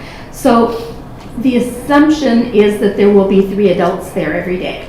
The teacher, the paraeducator, and we ask for 2 parents every day, figuring we'll get 1. Okay. And so that means we have our 3 adults. Because there are times when a parent does not stay, there are times when we don't have a para that particular day. And sometimes it's a shortage throughout the district, and preschool is part of the district. And sometimes it's because that morning at 7:15, that teacher's child or that paraeducator's child got sick, and now they called in late, and so class starts at 7:30, and we don't have time to get someone there. And so we have parents, because of that uncertainty, they are coming early to get in. However, we are asking, and we ask our principals to talk to parents. They need to not be lining up. The idea of there having to be at a gate because our campuses are pretty much closed depending on the time of the day, and we need to have some knowledge of who's going on and off of those campuses, especially for that afternoon class when everything is locked up. So we have, at that point, asking parents to come up no more than 5 to 10 minutes to be there ready, because we have to bring the whole class through at one time for security. So there are sometimes parents lined up, but it's never, in the last 3 years, it's never come to my attention that it's been more than 5 to 10 minutes. We had one site about 3 years ago, and the principal and I met with the parents and explained the circumstances, and then they went to 5 to 10 minutes. From my beginning of the year meeting with all of the preschool teachers, there was concern at the beginning for especially the Stockton schools about the registration process. It is not fluid. There seems to be discrepancies in that, and Lodi Unified, from talking with Lodia, we know that there's an issue in how that's handled. It's not handled like the enrollment that happens at Lawrence School. So part of, I think, maybe the misinformation on that, or, and I get that, you know, a parent's sick or you have another little one, you can't go. So maybe auditing how many students were turned away or the attendance of those classes might give you a clearer understanding of what's happening at all of them. Let's find out what we're dealing with. Because I understand, you know, people aren't going to be able to show up sometimes for reasons beyond their control, and we have a lack of substitutes already. So, An issue we've been dealing with all year. and by the way, you know, we pay our substitutes hourly at a preschool. We don't pay them on a daily basis. Okay, thank you very much. Any other questions? Thanks, Michelle. Thank you. Yes, sir, go ahead and state your name, please. Hi, my name is John Paunen. President Hi. Haverman, board members, Dr. Washer, thank you for having us. I'm a teacher of children on the spectrum, autism. And this is a big subject for us. You can see I'm very passionate about kind of breaking down. As a writer of IEPs, the part that we're kind of getting mixed up here was the amount of time they spend outside of the general ed classroom and the amount of time they spend with the general ed population.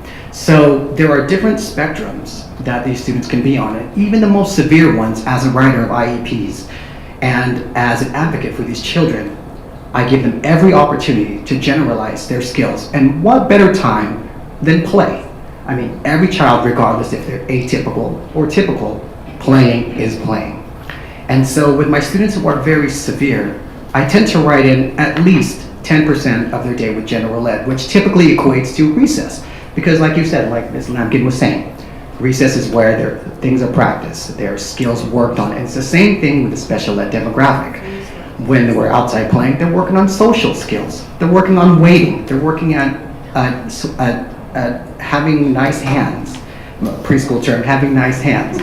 Those are the kind of things we work on. So like Ms. Lampkin said, it's not just a free-for-all. Playing outside serves a purpose. And I thank you all for listening to us, and especially Board Member Castle. I really feel this is a really big issue, this integration. I mean, I work with a great team. We're all in it, and above all, it's about the kids. And if we're not given this opportunity to interact, that's what hurts my heart.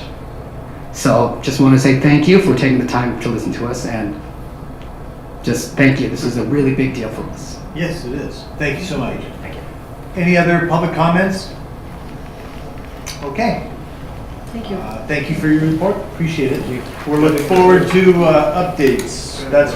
Yeah, sure, go ahead. Dr. Washer, I really appreciate if you kind of look into this, and should probably maybe toward the end of the beginning of the year, we might get together again and talk about it much more, what changes have been made.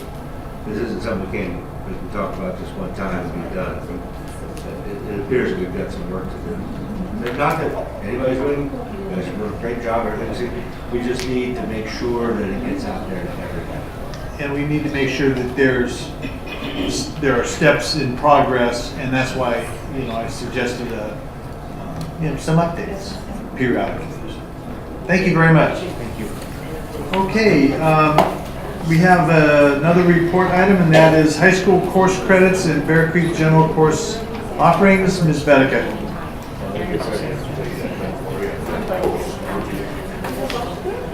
I was going to tell you.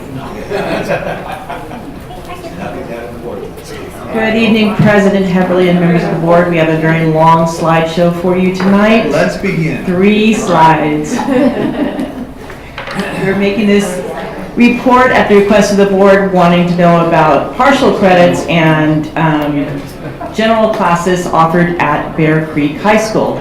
So even though I am much older than he is, Eric Sandstrom is our historian, so I brought him along for the ride. And then Hillary Harrell, our new principal at Bear Creek, is also here. So we will begin. The new and the not so new. And they're really old. That was nice. Can you click it? Yes. Oh, Sandra.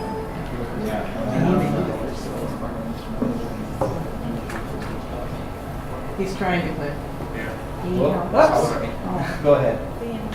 3 slides. It's only 3 slides. We're trying.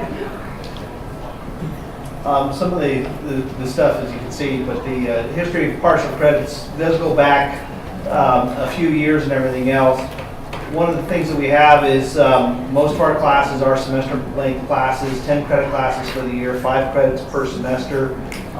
Students would be earning 2.5 credits each quarter, but quarter is not considered to be an actual course or unit completion period. Partial credits used because a course quite often is not considered complete until the end of the semester. That's something that UC and CSU established. The district stopped using partial credits back in 2003 by district directive. We no longer at the comprehensive high schools for the regular student, if you will, partial credits were stopped being issued. Students receive those 5 credits after they complete each of the semesters. And again, part of that issue is UC and CSU require end of semester completion for credits. That's part of their language that's written into the UC course approval is successful completion. And when courses are written for either a semester and or year-long, successful completion means meeting all of those course requirements at the end of the semester. Transfer students and those other folks are placed into similar classes, avoid being credit deficient.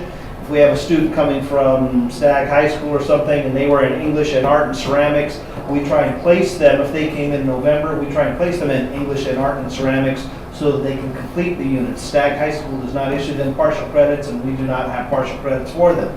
It's 5 units, it's 5 credits at the end of the semester. The challenge is when we have a student who comes to us with a course that is something we don't offer in Lodi Unified.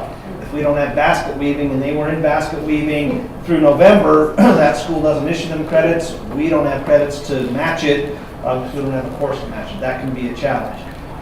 Continuation students, again, they use seat time, similar to what we do in some of our other programs. Classes transferred from the comprehensive high schools that go into, students who go into our continuation schools, they go by hours for credits earned, which is part of what is allowed with that stuff. Thank you. AB 490 is the stuff that goes through. Go ahead, Ms. Vedeka. You go ahead. You're doing good. AB 490 is stuff that we all have to follow regarding foster youth. And that is, again, it's based on seat time for full or partial credits.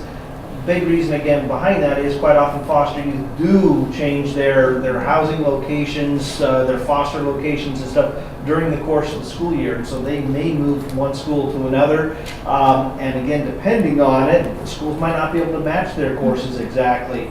And so there is a state law governing that we do issue partial credits to students in foster youth settings as they transfer from one school to another, if that's necessary. Again, if we can match their courses from what they had, it's not a concern. And again, all of our site folks, registrars, counselors, for the last many years have been made well aware that, especially with considering our foster youth, that goes by seat time as far as credit earning. Okay. So what you see here. Hold on. When this was on the agenda, I was looking at it as kind of Two things? two different things. Okay. So if we could, let's stay with the partial credits. And board members, do you have any questions or concerns? Because when it first came up, it sounded like, well, no, wait a minute, they should get credit. Well, it's not our choice. So there are things we can do to work with it. But anyway, any questions or comments I think it was about? well explained by Eric. I agree. I agree, Joe. Thank you, sir. And it was simple. I mean, since 2003. So we took the bait on that one, and thank you for clarifying it very much. Excellent, and that's part of why we asked for it. Any comments on this portion of this report item from the audience? All right. I just have to add that Eric did have the memo from 2003. Way to go, Eric. We do have a comment on this issue. I was with Eric, it's okay, back in the time. Before 2003, if a student came in without a class, we usually had it kind of like the 18 weeks was broken down, prorated, like paying rent for the month. If you came in after 4 weeks and were coming from a school where you didn't have the class, you'd only get 4/5 of the credit or 3 out of 5 credits. And then you'd be able to make it up in adult school or have to make it up in adult school. So you had these little half things hanging everywhere. I mean, it was the biggest pain in the butt there was. And then you had to make it up somewhere else, and you just, so it's just simplified, and it's just been much easier when you just, figure they continue on and you just pick it up. And so it's just 5 and 5. And all our credit recovery options at after school credit recovery, you make up 5 credits. So you're not making up 1 credit or 2 credits. So it's all clean on both ends. So. Did you have a comment? Gary just brought up a good point. When this first came up, it was specifically about migrant students, I think, and then leaving, and we were going to try to find some way to get them credit and work with that. So have we come up with anything on that? We have discussed that. We are looking at specific classes that we may be able to, like a lot of them are in Read 180, if there's some way we can do credits for them if they leave, like in November, through November, December, to look at least giving them their quarter credits. So we're looking at it individually. They've got to speed that up because, it's that old thing, you got to teach the kids where they're at. I mean, they can't do anything about leaving. Right. So we've got to be able to help them some way. And I don't have to. And we used to. Well, you get paid.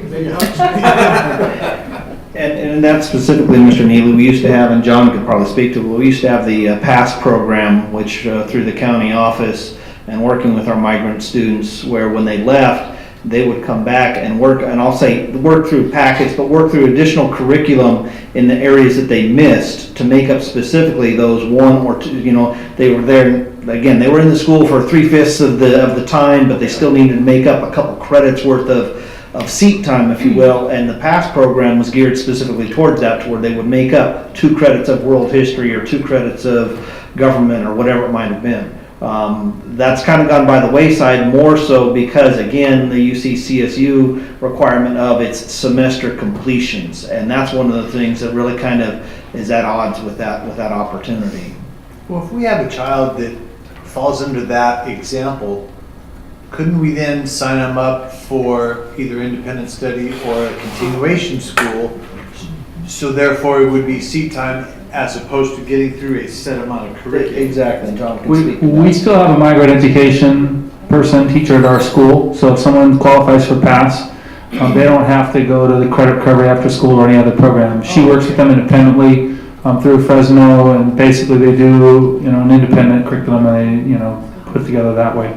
And it's a little different. It's okay because we used to have more of the migrant students attending our campus. I think they're generally housed at McNair now, right? And so McNair's PASS program is probably much more, robust than ours is, but we do have it, and I think it's there at all the high schools. Okay, very good. Any other questions on this segment? All right, let's move on. Okay. Hillary?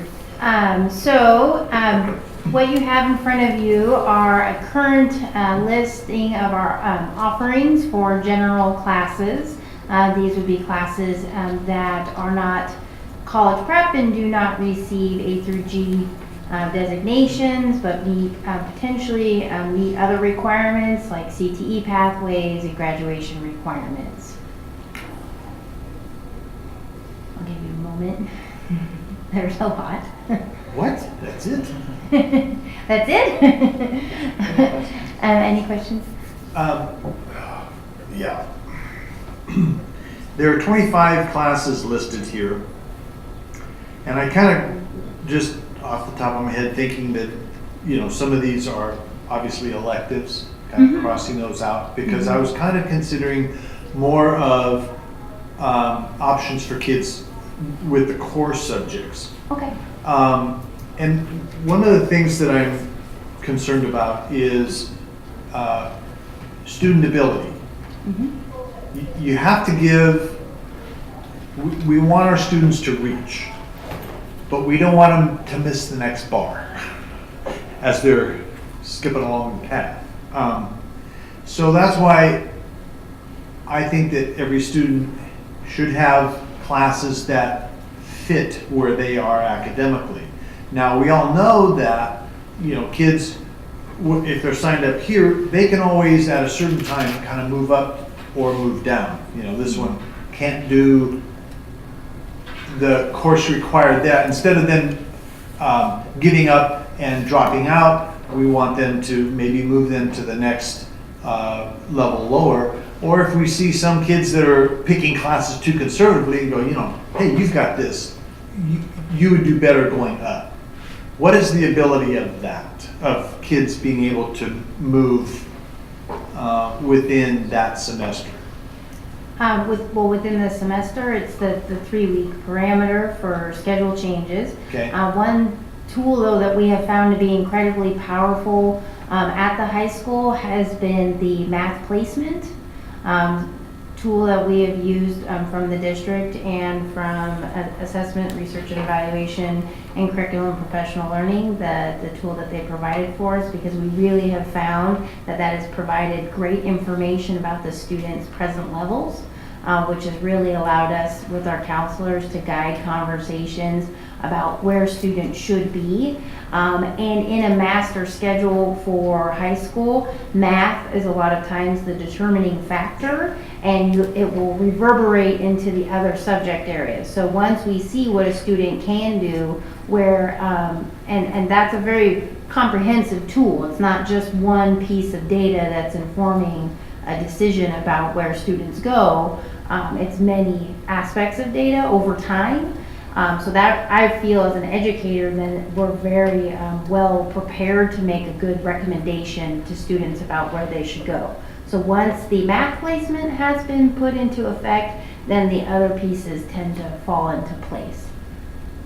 Well, that's kind of one of the two main areas, because it's just like reading can determine your future. I believe math can also determine your academic future on what courses will be obtainable for you and and I know that because math is a pain. And that kind of where this came from is we had students that were, we see the discipline cases, and kids are coming serious credit deficiency, and then we look at their transcripts and they're in CP classes, and you're just kind of going, okay, either it's an ability or an attitude, okay? So that tells me, why are these kids signed up in a CP course? Because it's clear that they've got a history of kind of being misplaced or giving up or whatever. Help me with that. Okay, well, in terms of the students at Bear Creek in particular, I would think about our freshman cohort. We did have students who struggled behaviorally, but a lot of that was not necessarily related to aptitude. So according to their placement, they should be in CP courses, but they struggled behaviorally for a variety of reasons, one of which being 14 is very, very hard. And also what we put into place was other support, emotional supports and things of that nature, in addition to the academics. But, so that is a strong cohort of the 9th grade class. When we were reworking I'll get you an intro, thank you. When we were reworking the pathways for math, 1, 2, 3, one of the things that I was kind of vocal about is I wanted to make sure that we had multiple pathways. So, because math is one of those things, you do it or you don't. And you survive or you don't. And I thought that the high school math was a good thing to put in there. So let's say I'm a math 180 student, and I do that for a year, and they think I've made significant enough gains. Where do I go? High school math. High school math. Mm-hmm. Okay. How many sections, let's say, does Bear Creek have of high school math? We at sections, we're not quite there yet because we're figuring that out, but we are projected to have 396 students in high school math. Okay, that's good to hear. How about, how many sections there's earth science and biology also. Mm-hmm. How many sections of that currently did we just have this past school year? This past school year, earth science, I can't tell you the section numbers, but our current earth science numbers of students enrolled were 390. 390. Mm-hmm. How about bio? Do you have that also? I'm talking the 16-17 school year we just ended. Mm-hmm. Right? Okay. Bio is 368. General or CP? General or CP? CP. I'm asking for general. For the students who requested general, for 16-17 we had 0 requests. How about biology? For CP For general. we had 0 requests. 0 requests? Yeah. We've had 10 for this year. Really? Mm-hmm. Yeah. Because they'll go into earth science. And that's why this is on the agenda. Anyway, Mr. Number. Yes, I'm looking at this general classes. Mm-hmm. I count about 16 of them are elective. You can elect to take those. I think the English, math, earth science, high school math, read 180, we can include that if they need it, the biology, and Avid 19. Oh, those are standard classes that you offer for kids that are available to take. The other ones, they can either take them or they don't have to because they're elective. Like, weight training, softball, soccer, graphic design, all these other classes. So you have a very few classes here that are general to me. The other ones are elective classes. Can you? Well, that's As far as I exactly understand, what that's the high Yeah. school offering. Yes. And then, of course, you have your CP classes and you have other offerings besides this general classes that you have here on your school, school catalog. Yes. Okay. That's all I'm learning. So, Just a reminder, the question that we were answering was, what classes does Bear Creek offer that are not CP? Okay, all right. yeah. That was the original. That's the original. All right. And that was because during discussion of kids who had such credit deficiency and low GPAs and they were signed up for CP courses, we were thinking, well, why are they signed up for CP courses? Give them a break. Get them into school because they're going to get something out of it instead of giving up. And you just said that the earth physical science is 0 and biology is 0. So why is it on the list? There's nobody in it. Earth science isn't 0. Biology is I heard 0. That's what I I heard heard you 0. say. No, biology is 0. Yeah, and then right before Oh, that. no, earth science is not 0. Earth science isn't CP. Yeah, so it was 390 for earth science. Earth science CP. I don't believe earth science is college prep. Oh, that's just a general class? It's a general class, yeah. Yeah, okay. No, It meets the, no. There's CP and non, and I know at our place, there's CP and non-CP. Okay. Here, can I speak real quick too, to this? Sure. Because I mean, we're dealing with issues like this all the time.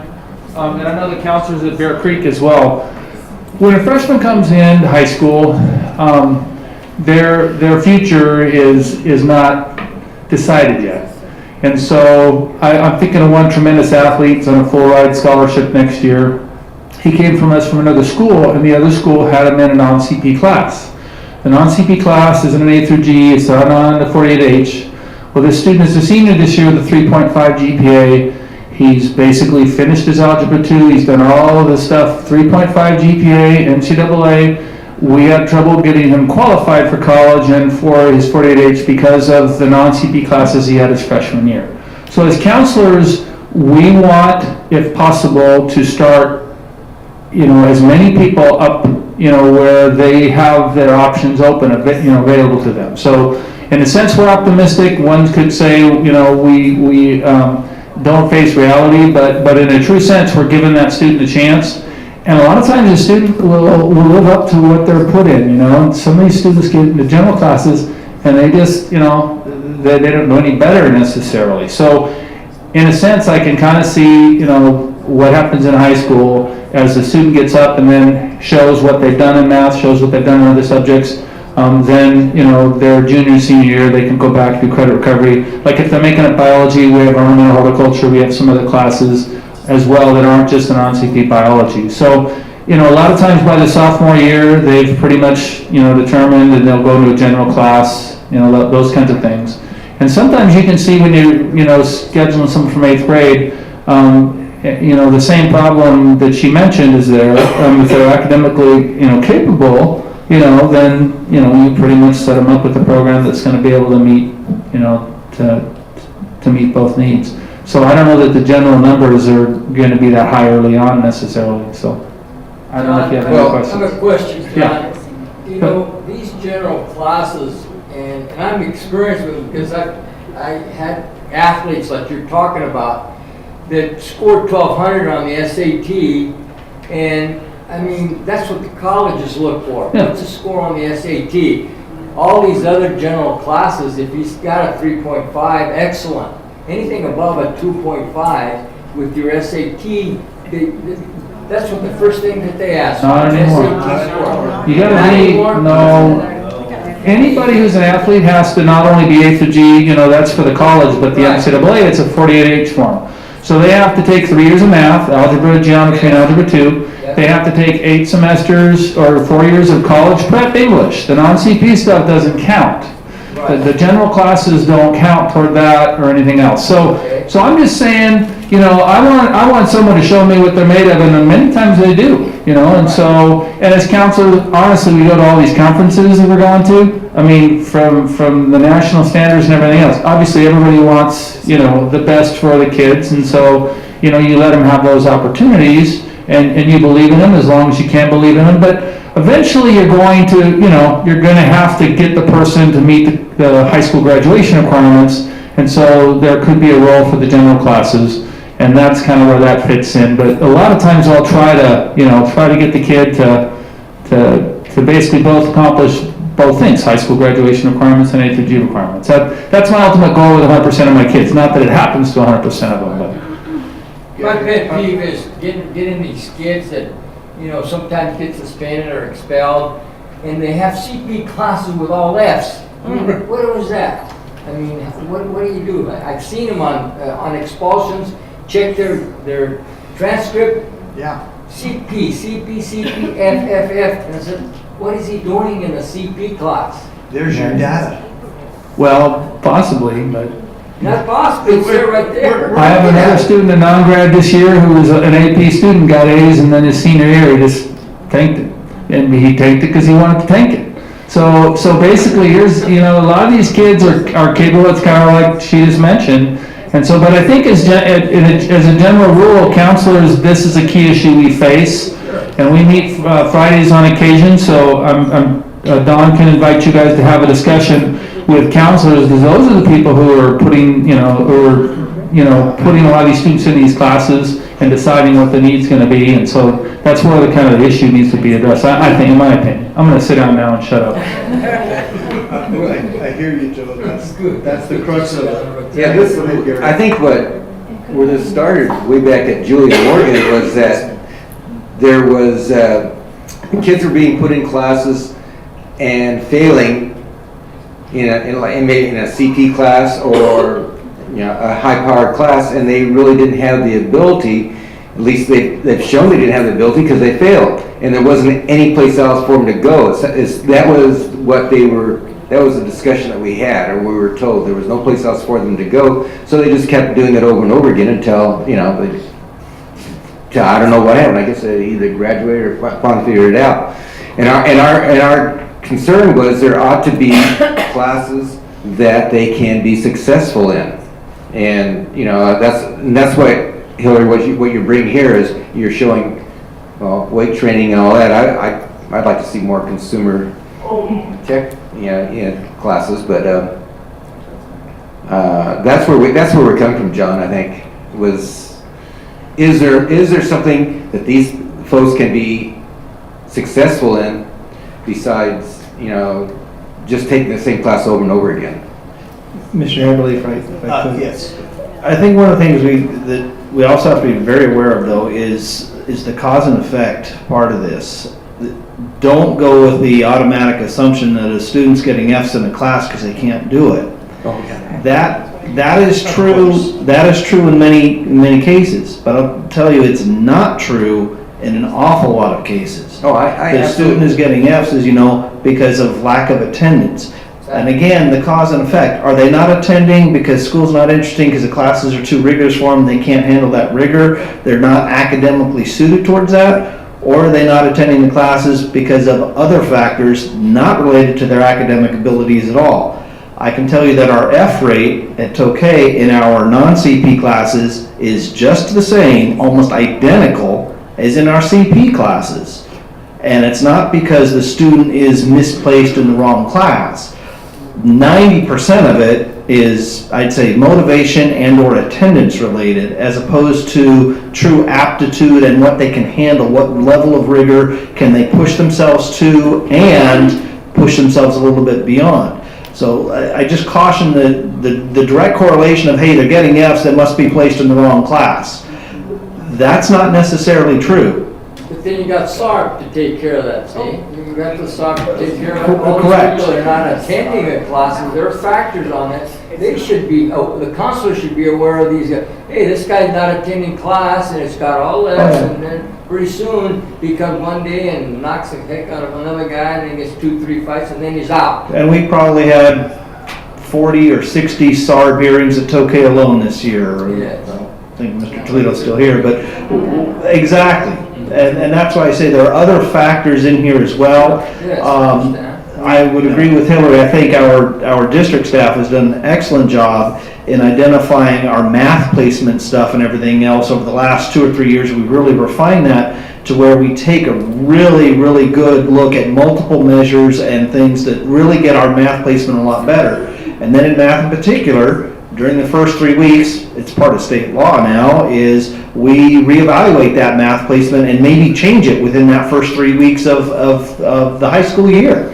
Are they really ready for this math class? And again, playing in those other factors, attendance, motivation, everything else, do we need to make a change in that math placement or not? So in math at least, we've got it dialed in a little bit better. Ms. Castle? Okay, once a Bruin, always a Bruin. So I was there when the school opened in 1991, and just like how all the graduations are different, Bear Creek has always been different. We opened as a 100% CP class, and it's been that way pretty much since that time. But everything that Eric said is absolutely relevant. And there's also some peculiarities with Bear Creek that I love, actually. And I did this because I was there for years. We were masters at, and I don't even know if I can pronounce this word anymore, differentiated instruction. We got really good at that. So we did have everybody in those CP classes, but we didn't teach every child the same way at all or have expectations the same way. And it worked. The other thing about Bear Creek, they have the strongest AVID high school program in the district. And I don't know, how many sections of AVID do you have, Hillary? Do you? 8, yeah, 8. Yeah, And there you have, I mean, we all know what AVID is and how successful that program is. So there's that. We also have board, we should be proud of this. We have put in all these interventions, and that's working. And what Eric said about the math, you don't remember, I mean, when was it? 10 years ago, math was a dismal, messy failure, and it's not anymore. And if you look, they've got the basics. They've got English 9, 10, 11, 12. They've got Earth, physical science, and you know, but what I'm telling you is, look at their test scores. Look at Bear Creek. They're up there. They're doing fine. And that's the way the faculty wants it, and that's the way the faculty, they do not want the board messing with this because they're doing fine. And it's been that way for how many years now? What's the math on this 1991? Where's their 25th graduation, but we didn't have a graduating class in the first year, so it's actually more than it. My opinion, I leave them alone. They're doing fine. I will say, just to add one thing, one important kind of key factor in all of this is the student request process.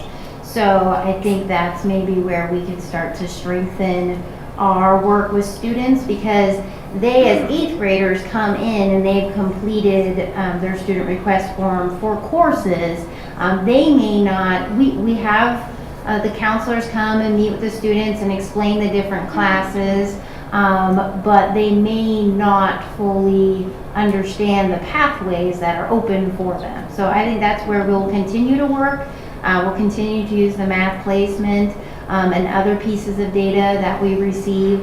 And our goal is to make sure we involve students and parents in knowing what is the impact of the decisions you make about your course requests. Those are large impacts when you're at a high school. What you decide your freshman year can really change what happens for you, but I agree that students need to be in the best place to move them to the next step. And so I think that's the work that we're going to continue to do next year, is making sure that students and parents have the information at their fingertips to be able to make the best informed decisions possible. Board members, anything else? Yeah. Okay, go ahead. We first had this conversation, it started 6.5 years ago. And I was shocked to find out that it's still not being done. I'm really disappointed. Ms. Castle and I agree on just about everything, but this is one of the places that we do not agree on. And here's my point. Yes, the test scores are up, but there's still a number of kids that are getting left behind on this. There are some. And we need to take care of every one of them, regardless of what the test scores are for this institution in general. We've still got to look out for those kids who are being left behind. I don't think that's happening. And that concerns me. It concerns me that nothing's being done about it, and that the board direction, the board as a whole, not just 4 out of the 7, have anyway said that that's the way it's going to be, and it disturbs me that 6.5 years later, it's still not being done. Well, we offer the courses. We do. And You have no students in the courses. So if I was offering a course and I had no students in the course, I'd take a look at that and wonder why. Okay. Why don't I have any students in this course? So, I mean, I'm tired. It's a long night. So that's why I'm a little bit short. That's nothing else. I'm just a little disappointed that we're still having this conversation after 6.5 years. Dr. Washer, I hope you can find some answer for that. Because I hold you responsible for that. Thank you. Any other comments from the board? Public, any comments regarding this report item? Not appearing. Thank you very. Oh, here we go. Sorry, I don't want to be too quick. Please state your name. Hi, Abby Bates. I'm one of the math instructional coaches, and I've been at Delta Sierra for the last 10 years as a middle school teacher, Title I school, and then this is my first year as a coach this year. But I just wanted to address the issue, Mr. Neely, that you brought up about really getting to all learners, and I think that that's really important. And I think, you know, coming from my school site, we have a lot of students that have a lot of needs there and have a lot of issues in their home lives and other areas. And I know that as coaches, and one of our ELA coaches, Melissa Zermino, is here as well, we've been working towards helping teachers to learn how to get equity and access for all of our students in all our classes, and that's something we've really been trying to help with. And so even, and especially in the CP classes, because that's where we want our students to be, as our counselors pointed out, and our principals, and that's where we'd like them to be. But sometimes teachers don't know how to differentiate, as Ms. Castle brought up. So we're really trying to approach that as coaches, especially this year, and in our PDs that are coming up in July, and that's one of our main focuses, is how can we create this access for all of our students no matter where they are. Because we know that, you know, teachers will complain, oh, they don't have this skill and they don't have this skill. But there are ways that we can integrate that into our daily instruction. So I just felt that I wanted to address that is something we are working on, because I agree with you, it's very important that we create that access for all of our learners. I think it's very effective too. I sent my 6th graders to you guys from Creekside. Yes, I had many students that came from you, actually. And learning how to work with the kids is huge. Learning the, you know, Ruby Payne. If you study Ruby Payne, that will help. I'm concerned about these kids. You know, it was Vince Lombardi that said, winning is a habit. Unfortunately, so is losing. And that's what you don't want to get these kids in the habit of, is losing and losing and losing. So, as a matter of fact, and I appreciate your input, I really do. I thought the matter had been settled. I thought we had moved on from this. Now we have classes with no students. You know, that doesn't make any sense. If you're doing this just to appease us, don't do that. Do it for the kids. Do it for the kids who need it. We've got some that need it. You know, we have so much data in this district. We've been teaching these kids, you know, from kindergarten, by the time they get to high school. We've been teaching them 9 years. We have the data on them. We know what they're like. We know what they need. Let's put them in the right place. Now, even the state agrees with us. Now the state says we've got to do math placement. We told you that 6.5 years ago. I'm sorry. Like I say, I'm tired. I'm on another time zone still from yesterday's travel, so I And if apologize. anybody wants you to talk about history lesson, I've got the printouts right here from 6 years ago. I keep them with me all the time, of the core subjects that the kids were failing under the all-college prep model.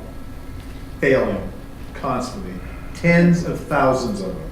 Anyway, that being said. Wait. I Yep. just want to, George, would you, okay, so what you just have to promise me is that what Eric was saying about all the other mitigating factors, so if you're going to delve into this, you got to see the big broad picture on this, and also I think you have to allow the Bear Creek faculty to speak to this issue directly to the board, because But this issue's been We've decided. already done No, that. It's been decided. I mean, so now's the implementation phase that we're not doing. I understand what you're saying, but they have always had this great faith in the model, and I think you have to first prove that Bear Creek is falling behind because of your theory. And that They're not doing it. How can they be falling behind? They're not doing it. No. They don't have any students. I don't understand that. And maybe, you know, when we start a subject after 10 o'clock at night for a meeting that started at 6 o'clock for the board members and 7 o'clock for the public, you know, there's some issues, but we're going to delve into this. Which of these classes up here have no students in it? We currently have, for the 2017 school year, we have 5 students who have selected General English 9, 6 for English 10, 2 for English 11, and 0 for English 12. For Read 180, we have 61. Read 180 Year 2, we have 66. For Math 180, we have 102. For high school math, we have 396. For Earth/Physical Science General, we have 8. Biology General, we have 10. And then that's the World History General, we have 14. U.S. History General, 2. Government Econ General, 8. What did you read off the signups for 17-18 or the one year? My incoming, the incoming Income. class. Well, the interesting question will be is how many of those sections continue on? Anyway. And the rest of them are CP classes, right? The rest of them are CP classes. And Mr. But one of those things that I think that helps, and we've been trying it to okay things as well, is remaining flexible, especially, and believe it or not, sometimes it comes down to staffing as well. That idea that, hey, we've got a student in a CP biology class or whatever it might be, and we can see, it might not be until the 6th week they're struggling, but maybe at the 3rd week they weren't struggling, or it wasn't apparent that they're struggling from the things we're doing. And we have that flexibility. Can we move that student into a general class from the CP class? Or the student's being very successful, and maybe at the whatever, semester, quarter, whatever it is, move them into that more challenging class. The challenge for that is that skews our class numbers. You suddenly have a class that was at 28 and now it balloons to 36, or a class that was at 32 and now it drops down to 17 as you shift those classes, those students around. And that's one of those areas where we just request that understanding and latitude of, you're not going to see everything nice and even across the board at 31 students or something, because exactly if we try and do that, meet the needs of the students, sometimes we do have to shift their classes, and that leaves class sizes unbalanced. And that's the nature of it being a dynamic thing during the course of the year, as you see students either struggling or being successful, moving up, or the need to maybe move down to be better supported one way or the other. And it never happens in nice even packages. That's why I think Lodi went initially to that blended class model, because they didn't have to move a child from one class to a different class. They could remain in the same class but be given different instruction. Any public comments regarding this topic? I'm sorry, I just have a few more things. Yes. And what's our graduation rate in the district? 85. Okay, 3 of our high schools are in the 90s. Yeah. And where was our graduation rate 7 years ago? We've steadily increased. Well, this exit exam too, Ron, and it makes a difference. Well, we're only 1 year without the exit exam. Yeah, well, it went up to 90 from 80. I mean, what I see is our schools doing an amazing job for an amazing bunch of our students. And I understand that there's criticism, but I don't think it's warranted in this instance, especially when we see what we're turning out and what we're graduating. And I don't see what this is. So maybe someone can explain what I'm missing here. It's too late. But no, I don't feel like talking anymore. Well, you know what, it was time to start the subject, it was time to criticize. I mean, no, really, what are we really talking about here when we have a 90% graduation rate at a school, and we have all these alternatives for these students? And I mean, it seems like we're putting the kids in the right places, and we're getting them across the finish line, 92% of the time to Bear Creek. I mean, what are we here at 11 o'clock talking about 8% for? And especially when we've shown nothing but 7% increase for the last 7 years. And we've given more options. Just like we were sitting here talking about making sure that special ed kids have the experience that they need. That also goes for general ed students, in my opinion. And it's just not happening. How is it not? All you gotta how is it do- not possibly happening when you have 92% of them graduating, and when you have all these options for them? And I don't see how you can possibly come up with that conclusion. We'll go to coffee sometime and I'll show you the numbers and I'll explain it to you. It's too late. I'm sorry. You did what we asked, you brought it up. I'm still with George. I don't understand why we're hashing over the same thing 6.5 years late. So, any other public comments? Board members? All right. Thank you for your report, Adam. I appreciate it. And move we adjourn. We're not quite there yet. George, you have a report item. Did you want to? We are. I just needed his permission to table it. Thank you. All right. Any board advisory committee reports? Seeing none. Any future agenda items? Don't forget Daryl's there. Yes, I was going to. Yes. Daryl, do you have anything? Not if I can help it. Okay. Good night, Daryl. Take care. We do not have to go to closed session. Meeting is adjourned. Thank you for being on. Thank you, Daryl. Take good care of yourself, buddy. They're even tied. When I started as a You have to because that pathway, if you're not on that pathway. 31 years ago when I came here, I taught world history. There was no world history. There was world history adventures, which was a remedial. Right. And I love teaching those kids. Well, you didn't want to be called remedial or adventures because it was remedial.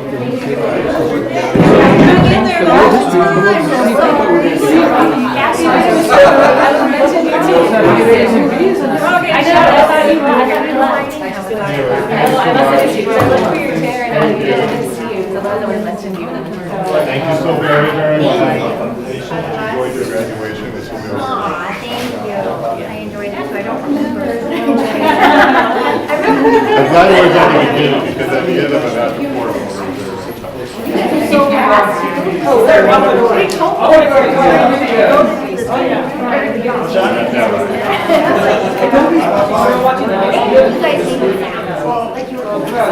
yeah, we're very sneaky about things. You don't call us into it. That's part of a good getaway. You do a good job. You did a great graduation. We'll see you.